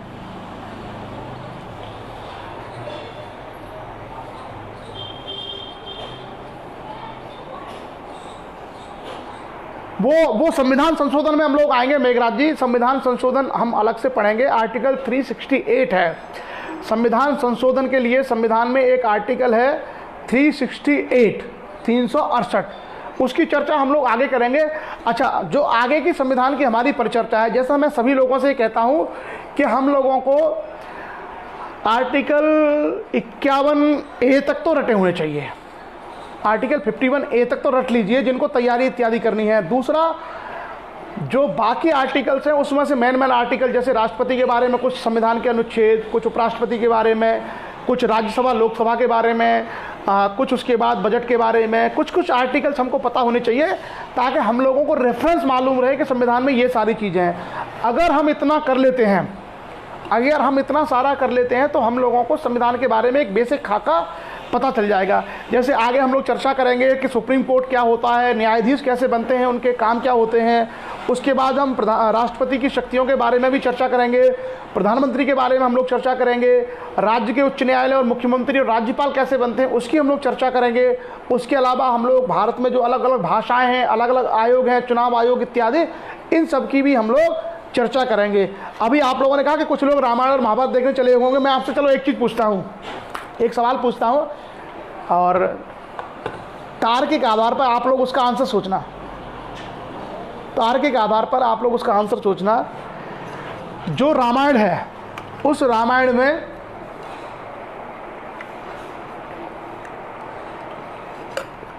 वाल्मीकि के द्वारा जो रामायण लिखी गई है उसे कहा जाता है कि वो ऑथेंटिक रामायण है। आप लोग मानते होंगे। वाल्मीकि ने जो रामायण लिखी है उसके बारे में कहा जाता है कि वो ऑथेंटिक प्रमाणिक रामायण है। ठीक, मैं सवाल पूछ रहा हूँ आप लोगों से, और आप लोग थोड़ा तर्क के आधार पर सोच के जवाब देना। आज नहीं, किसी और दिन जवाब देना। मेरा सवाल ये है, ये कहा जाता है कि राम का काल तो लाखों वर्ष पहले का था, तमाम सारी चीज़ें लोग बताते हैं। उसमें वाल्मीकि रामायण में एक चैप्टर है किष्किंधा कांड, ठीक है। उस किष्किंधा कांड में आप लोग, उसमें आप देखना, यवन यानी यूनान के लोग, शक इत्यादि लोगों का विवरण है। एक श्लोक है वाल्मीकि रामायण में किष्किंधा कांड में, जिसमें यवनों की जानकारी है, यानी यूनान के लोगों के बारे में बोलता है वो। उसमें बोलता है कि शक लोगों के बारे में, जबकि हमारे जो अपनी धार्मिक परंपरा है उसके मामले में लोग कहते हैं कि तो भाई लाखों साल पुरानी बात है, तब तो दुनिया भर में ये यवन कुछ थे ही नहीं। तो एक बार ना आप दिमाग लगा के सोचना कि वाल्मीकि अगर यूनानियों के बारे में, शकों के बारे में बात कर रहे हैं, क्यों? मुझे तो उसका उत्तर मालूम है, मैं आपको बता सकता हूँ, लेकिन मैं खाली आप लोगों से जानना चाहता हूँ कि आप लोग सोचना कि ये यूनानियों के बारे में उसमें श्लोक क्यों है। अगर आप लोगों को चाहिए तो उस श्लोक को मैं भेज दूंगा आपको, जो वाल्मीकि रामायण में किष्किंधा कांड में है, जिसमें यवन, कन्नौज, शक इत्यादि का विवरण है। तो आज के सेशन में हम लोगों का, मुझे लगता है क्वेश्चन आंसर भी साथ साथ आप लोग कर रहे थे, और आज हम लोगों को एक कविता जो है आपके बीच में रखेंगे। ये कविता हम लोगों को भेजी है हरि मोहन राजपूत जी ने जसवंत नगर से। उनके कोई परिचित कवि हैं, उनकी कविता है आज हमारे बीच में। उस कविता को हम लोग रखेंगे, और साथ ही साथ एक अच्छा, कोई और सवाल यदि आपका रहता है तो आप लोग अपना सवाल भी पूछ सकते हैं। मैंने आपसे सवाल पूछा है रामायण के बारे में, आप उस पर विचार करना कि वाल्मीकि रामायण में ये यूनानी कहाँ से आ गए। वाल्मीकि रामायण में ये शक लोग कहाँ से आ गए। इसका मतलब है कि कुछ बहुत बड़ा लोचा है। कोई पर्सनली मुझसे आप पूछ लेना, बता दूंगा मैं क्या है। अगर सब लोगों को सत्य जानना है, तो मेरे से पूछ लेना। मैं हिस्ट्री का रिसर्चर हूँ, मैं इतिहास की बहुत पढ़ाई की है। मैं आपको बता दूंगा कि शक यूनानी भारत में कब आए, किस काल की बात हो रही है, और ऐसा अगर वाल्मीकि लिख रहे हैं तो उसका रेफरेंस क्या है। और ये मैं नहीं कह रहा हूँ, ये वाल्मीकि रामायण में किष्किंधा कांड में आपको श्लोक है, वो श्लोक मैं आपको बता दूंगा। तो ये सब चीज़ें मैं कभी कभी इसलिए रखता हूँ ताकि लोग अपना दिमाग चलाना शुरू करें। अरे हम लोगों को कितना बेवकूफ़ बनाते रहे लोग। कुछ लोग कुछ पढ़े लिखे, बस हाई 5वीं पास, 6ठी पास, कोई पोथी बाँच ली, कुछ श्लोक याद रख लिए। हम लोगों को, हमारे पूर्वजों को बेवकूफ़ बनाए जा रहे हैं कि धर्म के नाम पर, मंत्र के नाम पर। आप देखना टीवी न्यूज़ पर सुबह सुबह रोज़ाना 8, साढ़े 8 बजे तमाम जो बड़े बड़े चैनल हैं, किसी पर राशिफल आता है, किसी पर आपके तारे आते हैं, किसी पर आपका भाग्यफल आता है। किसी को भी नहीं पता कि कोरोना कब ख़त्म होगा, किसी को नहीं पता कि बीमारी का इलाज क्या है, लेकिन वो सुबह सुबह 8 बजे टीवी के न्यूज़, मैं न्यूज़ चैनल से दूर रहने की सलाह इसलिए देता हूँ कि उस पर ये लिखा होता है कि वो बताते हैं कि आज आपका योग है, व्यापार में वृद्धि होगी। अरे भैया दुकानें बंद हैं, व्यापार में वृद्धि कहाँ से होगी। आज आपके जीवन में, आपकी राशि में योग है कि आपको सरकारी नौकरी, अरे कोई कंपटीशन हो नहीं रहा, कोई प्रतियोगिता हो नहीं रही है, कोई नौकरी निकले नहीं है, कहाँ से नौकरी लग जाएगी। आज आपका योग है कि आप यात्रा करेंगे। सरकार ने रेल, हवाई जहाज सब बंद कर दिए हैं, और वो जो है भविष्यवाणी बोल रहे हैं सुबह बैठ करके 8, साढ़े 8 बजे कि आपकी जो राशि में यात्रा का योग है। मैं इसलिए इन चीज़ों के खिलाफ हूँ। इतनी अनसाइंटिफिक चीज़ें हैं, इतनी बकवास, इतनी बेहुदा चीज़ें हैं जो लोगों को पूरी की पूरी पीढ़ियों को बरगलाए हुए हैं, जिनका कोई आधार नहीं है। वो दुकानें चला रहे हैं और इसके बैठ करके वो पेमेंट लेते हैं, बाकायदा पैसा हो जाता है। हम लोग देखते हैं टीआरपी बढ़ती है, ऐड आते हैं, हम प्रोडक्ट खरीदते हैं और इसके माध्यम से ऐसे झूठ फैलाने वाले लोगों को पेमेंट किया जाता है। ये चीज़ें जब तक हम नहीं समझेंगे तब तक हम लोगों के द्वारा की गई सारी जो पढ़ाई है वो अर्थपूर्ण नहीं हो सकती। वो अर्थपूर्ण तभी होगी कि हम तो कह रहे हैं कि भाई पॉजिटिव काम करो। हमने एक पॉजिटिव काम किया और किसी ने वो राशिफल के नाम पे, भविष्यवाणी के नाम पर उसको बेकार कर दिया और हमारे अपने लोग उसको मान लेते हैं। दिक्कत वही है। मैंने हमेशा कहा ना कि एजुकेशन का जो मतलब है, एजुकेशन का अर्थ केवल ये नहीं है कि आप high school, inter, BA, BSc, MA, MSc, MTech, PhD कर लिए। ये तो कोई भी कर लेगा, ये कोई भी कर लेगा। ये जो डिग्रियां हासिल करना ये कोई बहुत बड़ी बात नहीं है, ये कोई भी व्यक्ति कर सकता है। लेकिन शिक्षा का असली अर्थ है कि क्या विवेक पैदा हुआ, क्या आपके अंदर विवेक आया। विवेक कहता है कि सत्य और असत्य का ज्ञान करने की क्षमता क्या आपके अंदर आई, और ये सब चीज़ें बताती हैं। और हमेशा संकट आपको ज़्यादा सिखाता है। आपके अच्छे दिन हैं, आप खुश हैं, सारी चीज़ें आपके पास हैं, उन सारी चीज़ें आपको शायद ना सिखा पाएँ, लेकिन मुसीबत और संकट आपको बेहतर सिखाता है। कोरोना के संकट ने सिखा दिया कि जितने ये झूठ बोलने वाले हैं, जितने ये फरेबी बकवास करने वाले हैं, जो आपके अच्छे दिनों की बात करते हैं, आपका भविष्य बताते हैं, ये हो जाएगा, वो हो जाएगा, यात्रा का योग है, नौकरी का योग है, घर में खुशी आएगी, विवाह का योग है, ये सारी चीज़ें इस कोरोना संकट ने आपको दिखा दी हैं कि ना तो किसी का मार्च में विवाह हुआ, न किसी का अप्रैल में होगा, न किसी की मार्च में अप्रैल में जो है हवाई यात्रा होगी, न ट्रेन यात्रा होगी, न कारोबार में वृद्धि होगी। ये सब आपको बताने के लिए पर्याप्त है। मैं कहता हूँ तो हमारे ही अपने समाज के जो कुछ लोग हैं वो इसको गलत तरीके से ले जाते हैं। ये किसी का अपमान करना नहीं है, ये सत्य को सत्य मानना है, उस सत्य को स्पष्टता के साथ रखना है। और ये होना चाहिए, क्यों? क्योंकि अगर हमें अपने लोगों को बहुत अच्छे तरीके से चीज़ों को समझाना है तो आवश्यक है कि हम उन चीज़ों पर निष्पक्ष तार्किक विश्लेषण करें, उन पर स्पष्ट होकर विश्लेषण करें कि भाई ये चीज़ें हैं। और अगर किसी के पास है, मैं तो लोगों को स्पष्ट बोलता हूं कि भाई अगर किसी के पास है तो आप लेके आइए ना प्रमाण। हमने कभी जो है आलोचनाओं को मैं कभी भी अस्वीकार नहीं करता, लेकिन तर्क के साथ लेके आइए। आप जो है कोई भी चीज़, अगर जैसे हमने सवाल खड़ा किया कि भाई ये व्यवस्था गलत थी और आप कहते हुए सही थी, तो आप उसको सही सिद्ध करिए तर्क के साथ में, हम मान लेंगे, हमें एविडेंस ला के दीजिए। इसलिए हमारे साथ में बहुत बड़ी समस्या यही रही है कि हम लोग पढ़ने के बजाय सिर्फ मानते चले आते हैं। जानना और मानना दो अलग चीज़ें हैं। आप अगर सिर्फ मानते चले आ रहे हैं तो आप बहुत संकुचित संकीर्ण सोच में हैं। और आप अगर जानते हैं, पहले जानिए फिर मानिए, सिंपल सी परिभाषा है। पहले मानो फिर जानो दिक्कत है, पहले जानिए फिर मानिए। जब हम इस मूल विचारधारा करेंगे, पहले हम जानेंगे। भाई किसी ने कहा कि फला नेता, फला आदमी भगवान है, फला आदमी जो है अवतार है, फला आदमी ऐसा पुरुष है, हमने क्या मान लूँ? मैं पहले उसको जानूंगा, मैं उसके बारे में पढ़ूंगा, मैं उसको देखूंगा कि हाँ भाई क्या सही है, तब मैं उसके बारे में कहूँगा कि नहीं नहीं ऐसा नहीं है। लेकिन ये जो प्रवृत्ति है कि नहीं पहले मान लो कि भाई उस आदमी के अंदर 10,000 हाथियों की ताकत थी, जब मान ही लिया तो फिर जानने की जरूरत क्या है? दिक्कत वही होती है ना कि जब हमने किसी गलत चीज़ को मान ही लिया तो फिर जानने का टेंशन लेंगे ही नहीं। और यही होता आया है। हमने मान लिया कि फला गांव का पुजारी, फला गांव के जो पुरोहित थे वो बड़े ज्ञानी पुरुष थे। हमारे दादा को खेती की इतनी जानकारी, जो हर सीजन में 3 फसलें उगा सकते हैं, जिनको पता है कि भैंस और गाय बीमार होने पर कैसे ठीक की जाती है, जिनको पता है कि देसी जड़ी बूटियों से किस तरीके से व्यक्ति का इलाज किया जाता है, वो कोई ज्ञानी नहीं है।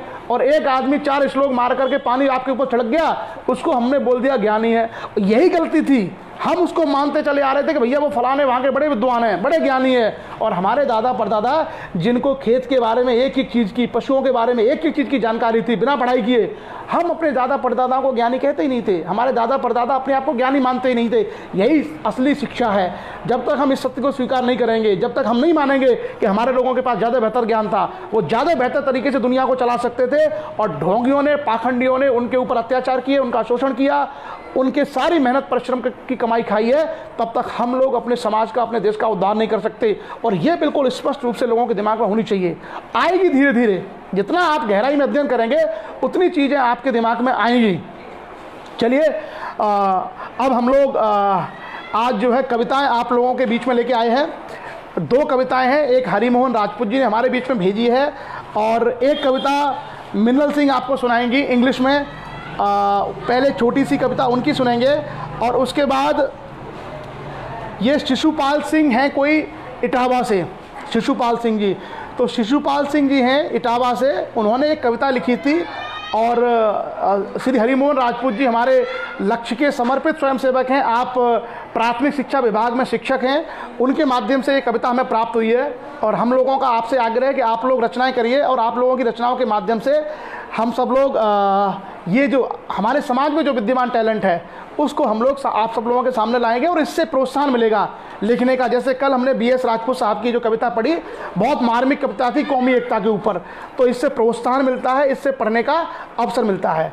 तो आज पहले एक छोटी सी कविता मिन्नल की हमारे बीच में, और उसके बाद मैं जो कविता भेजी है हरिमोहन राजपूत जी ने, उस कविता को आपके सामने रखूँगा।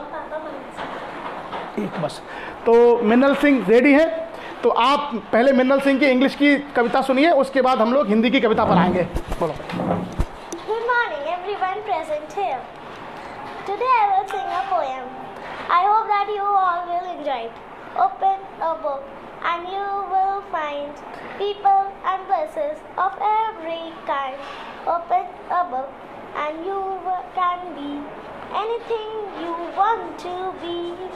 Open a book and you can share wonders words you find there. Open a book and I will to you, read to me, and I read to you. Thank you so much. मुझे लगता है thank you Bindal. ये कविता के जो words हैं वो शायद, क्योंकि मेरे कान में ईयरफोन लगा हुआ था तो शायद सुनने में थोड़ी सी आपको दिक्कत हुई होगी।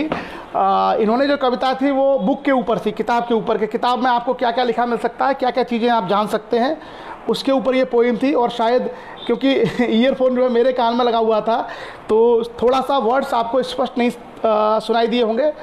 खैर कोई नहीं।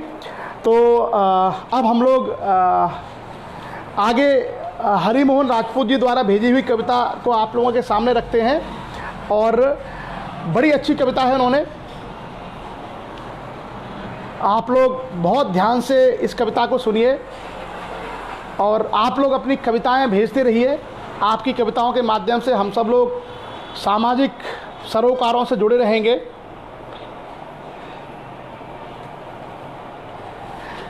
देखिए इसकी जो चर्चा है, बहुत सारी चर्चाएं ऐसी हैं जो आप लोगों का कहना है कि हम लोग सोशल प्लेटफॉर्म पे उसको डिस्कस नहीं कर सकते। सत्य क्या होता है, सत्य बड़ा नंगा होता है और लोगों को उसे हजम करना, उसे पचा पाना बड़ा मुश्किल होता है। तो कभी इस तरह की जो चर्चाएं हैं उन चर्चाओं को हम लोग सोशल मीडिया पे या पब्लिक प्लेटफॉर्म पर नहीं कर सकते। लेकिन अगर कभी आप लोगों को अवसर मिले तो मेरे साथ आप लोग बैठिए बंद कमरे में या कहीं घर पे या कहीं आइए। बहुत सारी ऐसी चीज़ें हैं जो शायद आप अब तक मानते चले आ रहे होंगे, बहुत सारे लोग, आपकी अवधारणा बिल्कुल बदल जाएगी। क्योंकि जितना हम रिसर्च करते हैं, जितना हम चीज़ों की गहराई से जानते हैं, उतना हमारे ऊपर जो भ्रम का पर्दा पड़ा हुआ है वो पर्दा हम लोगों से हट जाता है। और दुर्भाग्य से यही रहा है कि हमारे लोगों के साथ शिक्षा को लेकर के बड़ा एक ऐसा विषय रहा है जिस पे बहुत सारी कमजोरियां रही हैं। हम लोगों ने खेती बहुत अच्छे से की है, मेहनत बहुत की है, परिश्रम बहुत किया है, लेकिन शिक्षा वाला जो एक चैप्टर है वो कमी रह गई है। और लक्ष्य बेसिकली इसी की मुहिम है कि जो गैप क्रिएट हुआ है एजुकेशन और हमारे समाज के बीच में, हम लोगों को वही गैप भरना है। शिक्षा का गैप भर गया तो परिश्रमी, मेहनती, ईमानदार तो हम लोग हैं, वो हम आगे बढ़ जाएंगे। मैंने कहा ना कि अगर सही दिशा में हम लोग मेहनत कर लें तो हम लोग बहुत तेज़ी से आगे बढ़ने वाले समाज हैं, बहुत तेज़ी से। क्योंकि परिश्रम की जो पराकाष्ठा है वो हमारे अंदर विद्यमान है। बहुत कम लोग हैं ऐसे मैंने देखा तमाम जो दूसरे समाजों के लोग हैं, मेरे बहुत टच में रहते हैं, बड़े ऐशो आराम का जीवन जीने में यकीन रखते हैं वो लोग। उनको एसी चाहिए, उनको बढ़िया खान पान चाहिए, उनको बढ़िया पहनावा, बढ़िया रहन सहन चाहिए, ये सारी चीज़ें सुविधा भोगी हैं। लेकिन हमारे समाज को मैंने देखा है कि अभी 1-1:30 बजने वाला, 1-1:30 बजेगा और उस समय भी आप 1-1:30 बजे आप जाएंगे तो आप देखना कि हमारे यहाँ लोग 1:30 बजे, 2 बजे, अप्रैल का महीना चल रहा है, खेतों में गेहूँ काट रहे होंगे। यानी जो तापमान 45-46 होता है तब भी हम लोग परिश्रम करने से कभी नहीं हिचकते। ये जो चीज़ें हैं ना, ये चीज़ें किसी भी समाज की बहुत बड़ी धरोहर हैं। लेकिन वही डायरेक्शन अगर सही हो जाए, दिशा अगर सही हो जाए तो इससे बड़ा परिणाम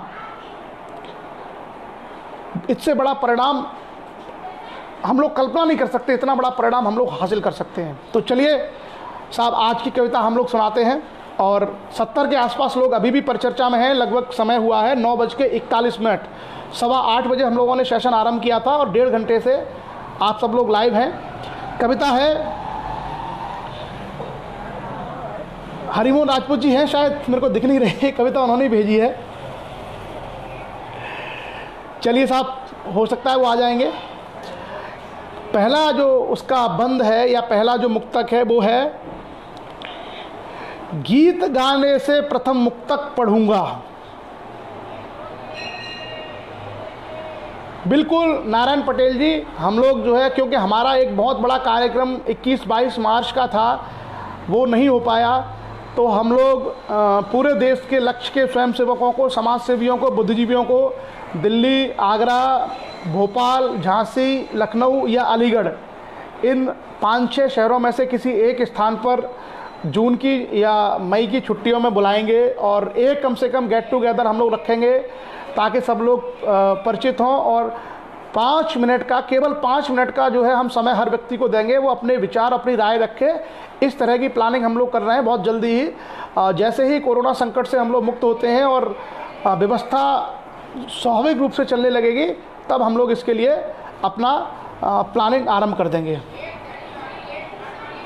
तो क्या है साहब? मुक्तक है, गीत गाने से प्रथम मुक्तक पढ़ूंगा, गीत गाने से प्रथम मुक्तक पढ़ूंगा, राग गाने से प्रथम सप्तक पढ़ूंगा। हरिमोहन राजपूत जी हमारे बीच में हैं। अगर कहीं भी मैं इसकी व्याख्या ना कर पाऊँ तो आप प्लीज़, क्योंकि आपने ही कविता भेजी है, तो आप इसकी व्याख्या यहाँ रख सकते हैं। गीत गाने से प्रथम मुक्तक पढ़ूंगा, राग गाने से प्रथम सप्तक पढ़ूंगा। आप जो चाहें मुझे समझें मगर मैं, आप जो चाहें मुझे समझें मगर मैं, इम्तिहान से पेशतर पुस्तक पढ़ूंगा। उसके बाद, भोग की चाह में भगवान को बदनाम न कर, भोग की चाह में भगवान को बदनाम न कर, अपने इंसान को शैतान का गुलाम न कर। भोग की चाह में भगवान को बदनाम न कर, अपने इंसान को शैतान का गुलाम न कर। बुद्ध के देश की मिट्टी से देह है बनी। देखिए, गौतम बुद्ध इतने महान थे कि आप जितने कवियों को पढ़ें, अच्छे अच्छे लोगों के, वो कहीं ना कहीं आ ही जाएंगे। बुद्ध के देश की मिट्टी से देह है बनी, रूप की रात में मुस्कान को नीलाम न कर। मैं दोबारा पढ़ता हूँ, सुनना, बहुत ही अच्छी कविता लाइन है। भोग की चाह में भगवान को बदनाम न कर, अपने इंसान को शैतान का गुलाम न कर। बुद्ध के देश की मिट्टी से देह है बनी, रूप की रात में मुस्कान को नीलाम न कर। दीन के रक्त से जिनके चिराग जलते हैं और फिर चींटियां चुगाने को निकलते हैं। दीन के रक्त से जिनके चिराग जलते हैं और फिर चींटियां चुगाने को निकलते हैं, उनके धर्मात्मा पने पर रहम आता है, स्याहियां पीते और सोखता निगलते हैं। ये लाइन आप बहुत ध्यान से सुनिएगा कि दीन के रक्त से जिनके चिराग जलते हैं, यानी ऐसे लोग जिनके चिराग धर्म के खून से जलते हैं। आप समझ जाइए, बहुत गहरी बात लिखी है कवि ने। दीन के रक्त से जिनके चिराग जलते हैं और फिर चींटियां चुगाने को निकलते हैं। यही पाखंड है कि खून बहा दिया धर्म के नाम पर और फिर चींटियां चुगा रहे हो। दीन के रक्त से जिनके चिराग जलते हैं और फिर चींटियां चुगाने को निकलते हैं, उनके धर्मात्मा पने पर रहम आता है, स्याहियां पीते और सोखता निगलते हैं। उसके बाद, मानता हूँ दूर तीर्थों में गए तुम सर्वथा, मानता हूँ दूर तीर्थों में गए तुम सर्वथा, मन लगाकर भी सुनी भगवान की पूरी कथा। मानता हूँ दूर तीर्थों में गए तुम सर्वथा, मन लगाकर भी सुनी भगवान की पूरी कथा। किंतु उससे भी अधिक फल पा गए होते अगर, किंतु उससे भी अधिक फल पा गए होते अगर, ध्यान से तुमने पड़ोसी की सुनी होती व्यथा। मतलब आप दुनिया भर के तीर्थ घुमाए, दुनिया भर के भगवान की कथाएं सुन ली, लेकिन उससे भी ज़्यादा पुण्य आपको अगर मिल जाता अगर आपने अपने पड़ोसी के दुख दर्द को सुन लिया होता। उसके बाद, ठसक की राहें, ठसक की चालें राह को नहीं जगा सकती। अगर किसी व्यक्ति के अंदर ठसक है कि ठसक नहीं जगा सकती, धरा के घाव में मरहम नहीं लगा सकती। ठसक की चालें राह को नहीं जगा सकती, धरा के घाव में मरहम नहीं लगा सकती। तुम्हारी ठोकरें ये धूल उड़ा सकती हैं, किसी खेत में फसलें नहीं उगा सकती। अगर तुम्हारे अंदर ठसक है तो उस ठसक में किसी के घाव पे तुम मरहम नहीं लगा सकते हो। तुम्हारी ठोकरों से धूल उड़ सकती है, लेकिन किसी के खेत में फसल नहीं उगा सकते। क्या है? ठसक की चालें राह को नहीं जगा सकती, धरा के घाव में मरहम नहीं लगा सकती। तुम्हारी ठोकरें या धूल उड़ा सकती हैं, किसी के खेत में फसलें नहीं लगा सकती। आगे, शोक होता ही नहीं मुझे किसी के शाप से, शोक होता ही नहीं मुझे किसी के शाप से, किंतु लगती आग अंतर में उसी क्षण ताप से। शोक होता ही नहीं मुझे किसी के शाप से, किंतु लगती आग अंतर में उसी क्षण ताप से। जबकि 3.5 हाथ की रची इस देह को, नापता सिक्का किसी का 1 इंच नाप से। मतलब पैसे में जो लोग खरीदे जाते हैं उनके लिए है ये कि शोक होता नहीं मुझे किसी के शाप से, किंतु लगती आग अंतर में उसी क्षण ताप से। जबकि 3.5 हाथों की रची इस देह को, नापता सिक्का किसी का 1 इंची नाप से। आगे, देश में जो खान लोहे की निकलती है, देश में जो खान लोहे की निकलती है, 2 तरह का वह यहाँ लोहा उगलती है। देश में जो खान लोहे की निकलती है, 2 तरह का वह यहाँ लोहा उगलती है। एक की खुरपी निराती गौड़ती खेती, एक की रण क्षेत्र में तलवार चलती है। देश में जो खान लोहे की निकलती है, 2 तरह का वह यहाँ लोहा उगलती है। एक की खुरपी निराती गौड़ती खेती, एक की रण क्षेत्र में तलवार चलती है।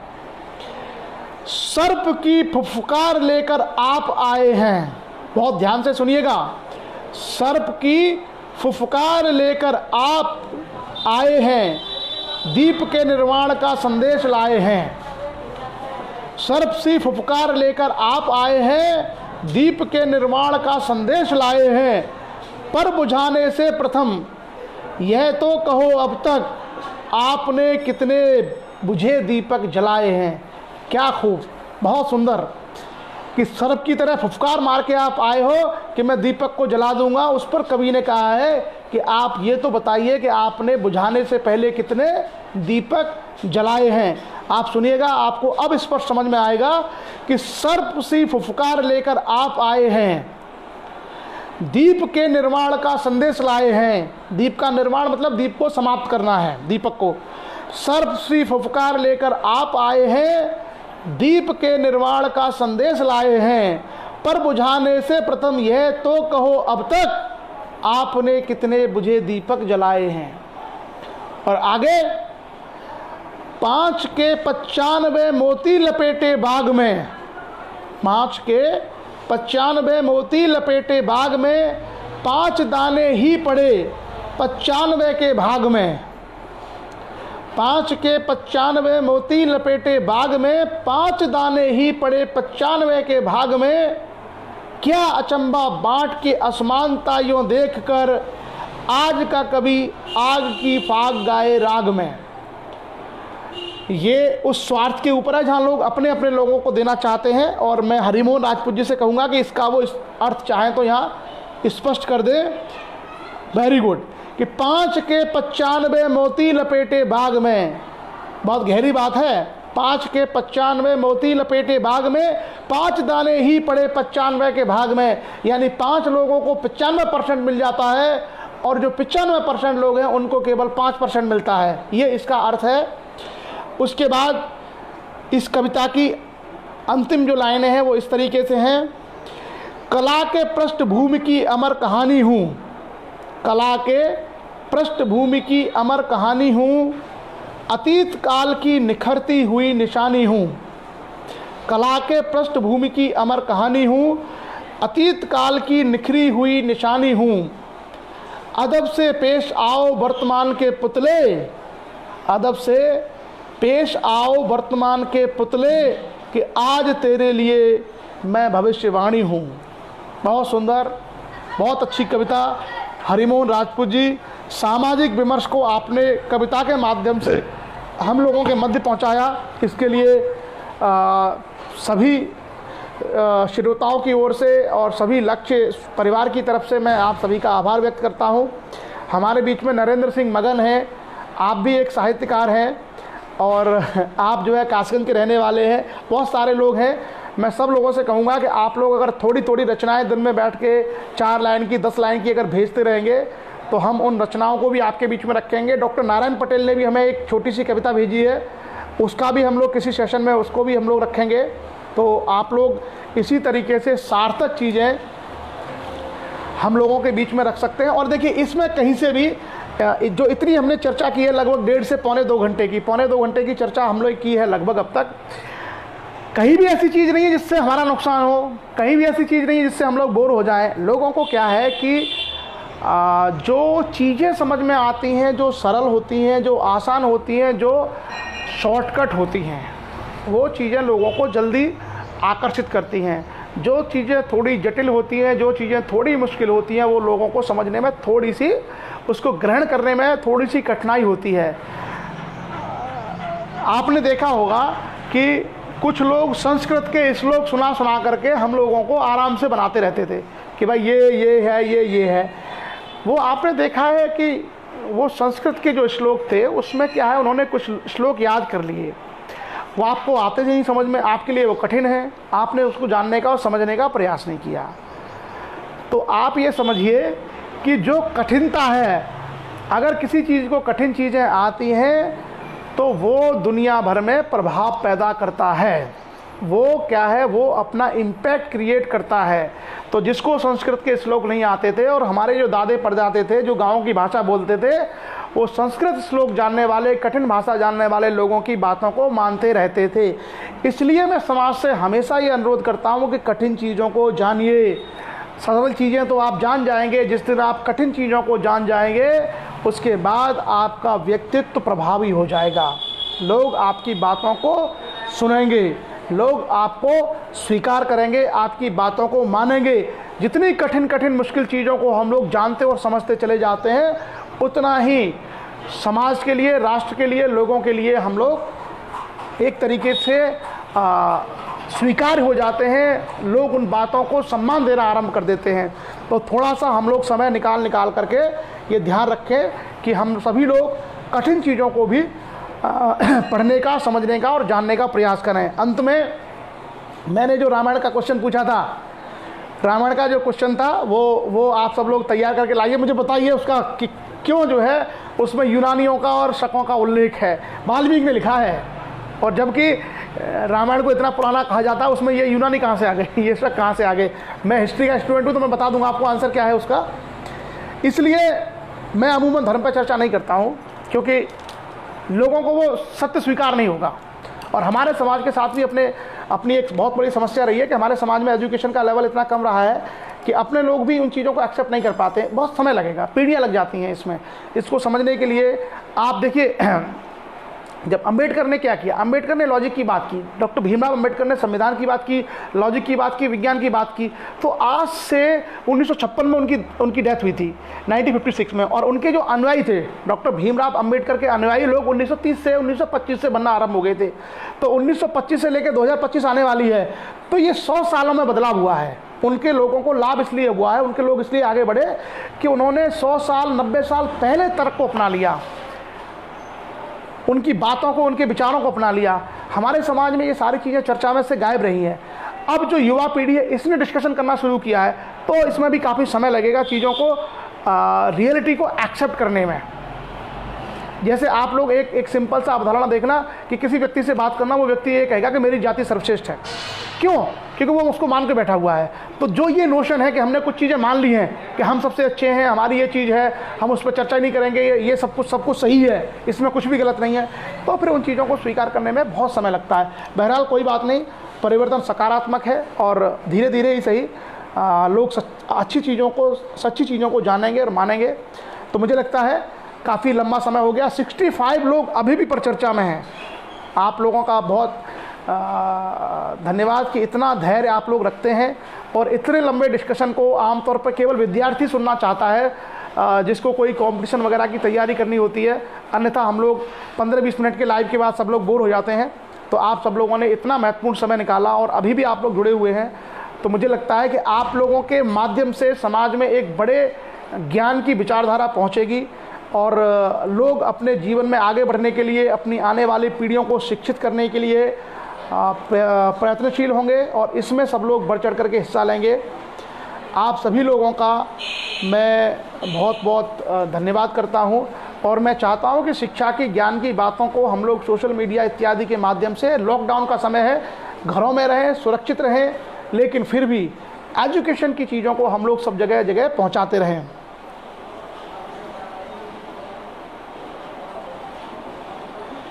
तो चलिए आगे हम लोग कल शाम का सेशन नहीं हो पाया था, आज शाम को इतिहास पर चर्चा करेंगे।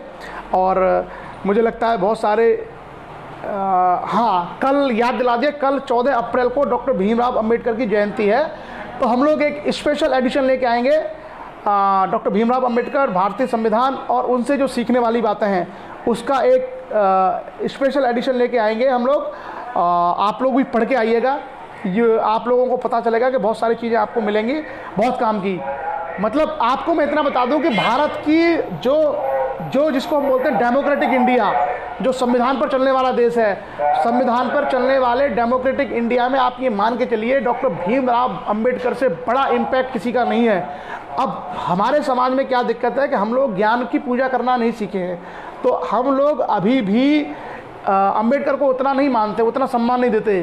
जबकि आप लोग अगर गहराई से 10 दिन केवल बैठ के पढ़ लीजिए भारत का मॉडर्न इंडिया और भारत का संविधान, उसकी डेमोक्रेटिक सिस्टम, आपको ये पता चल जाएगा कि आधुनिक भारत में डॉक्टर भीमराव अंबेडकर से बड़ा इम्पैक्ट किसी का नहीं है, उनसे बड़ा कंट्रीब्यूशन किसी का नहीं है।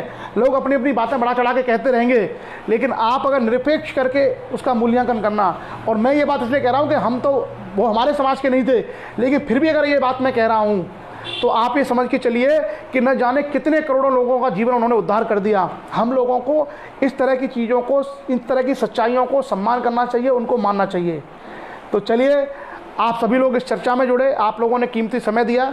अब आप सभी लोग मुझे लगता है मैंने ये कहा था कि चर्चा के दौरान ही आप लोग ब्रेकफास्ट कर लिया करिए ताकि आपका समय बच जाए। जो लोग लॉकडाउन में घरों में हैं उनसे ये है कि आप अपने जो अध्ययन का कार्य है अध्ययन करिए, नई नई किताबों को पढ़िए, जो चीज़ें आपको मैंने भेजी हैं वो आप लोग उनको पढ़िए।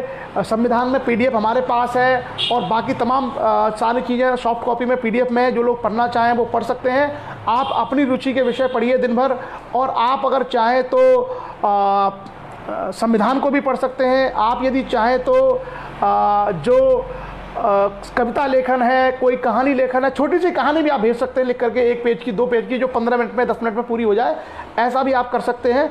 तो अपनी कलम को, अपने मस्तिष्क को चलाइए आज पूरे दिन बैठ के। ये रोज़ाना की हमारी दिनचर्या का हिस्सा होना चाहिए। बाकी लॉकडाउन में बिल्कुल रूल्स फॉलो करें। आपने देखा है कि भारत में बहुत तेज़ी से केसेस बढ़े हैं, तो हम सभी लोगों को किसी भी प्रकार का रिस्क नहीं लेना चाहिए।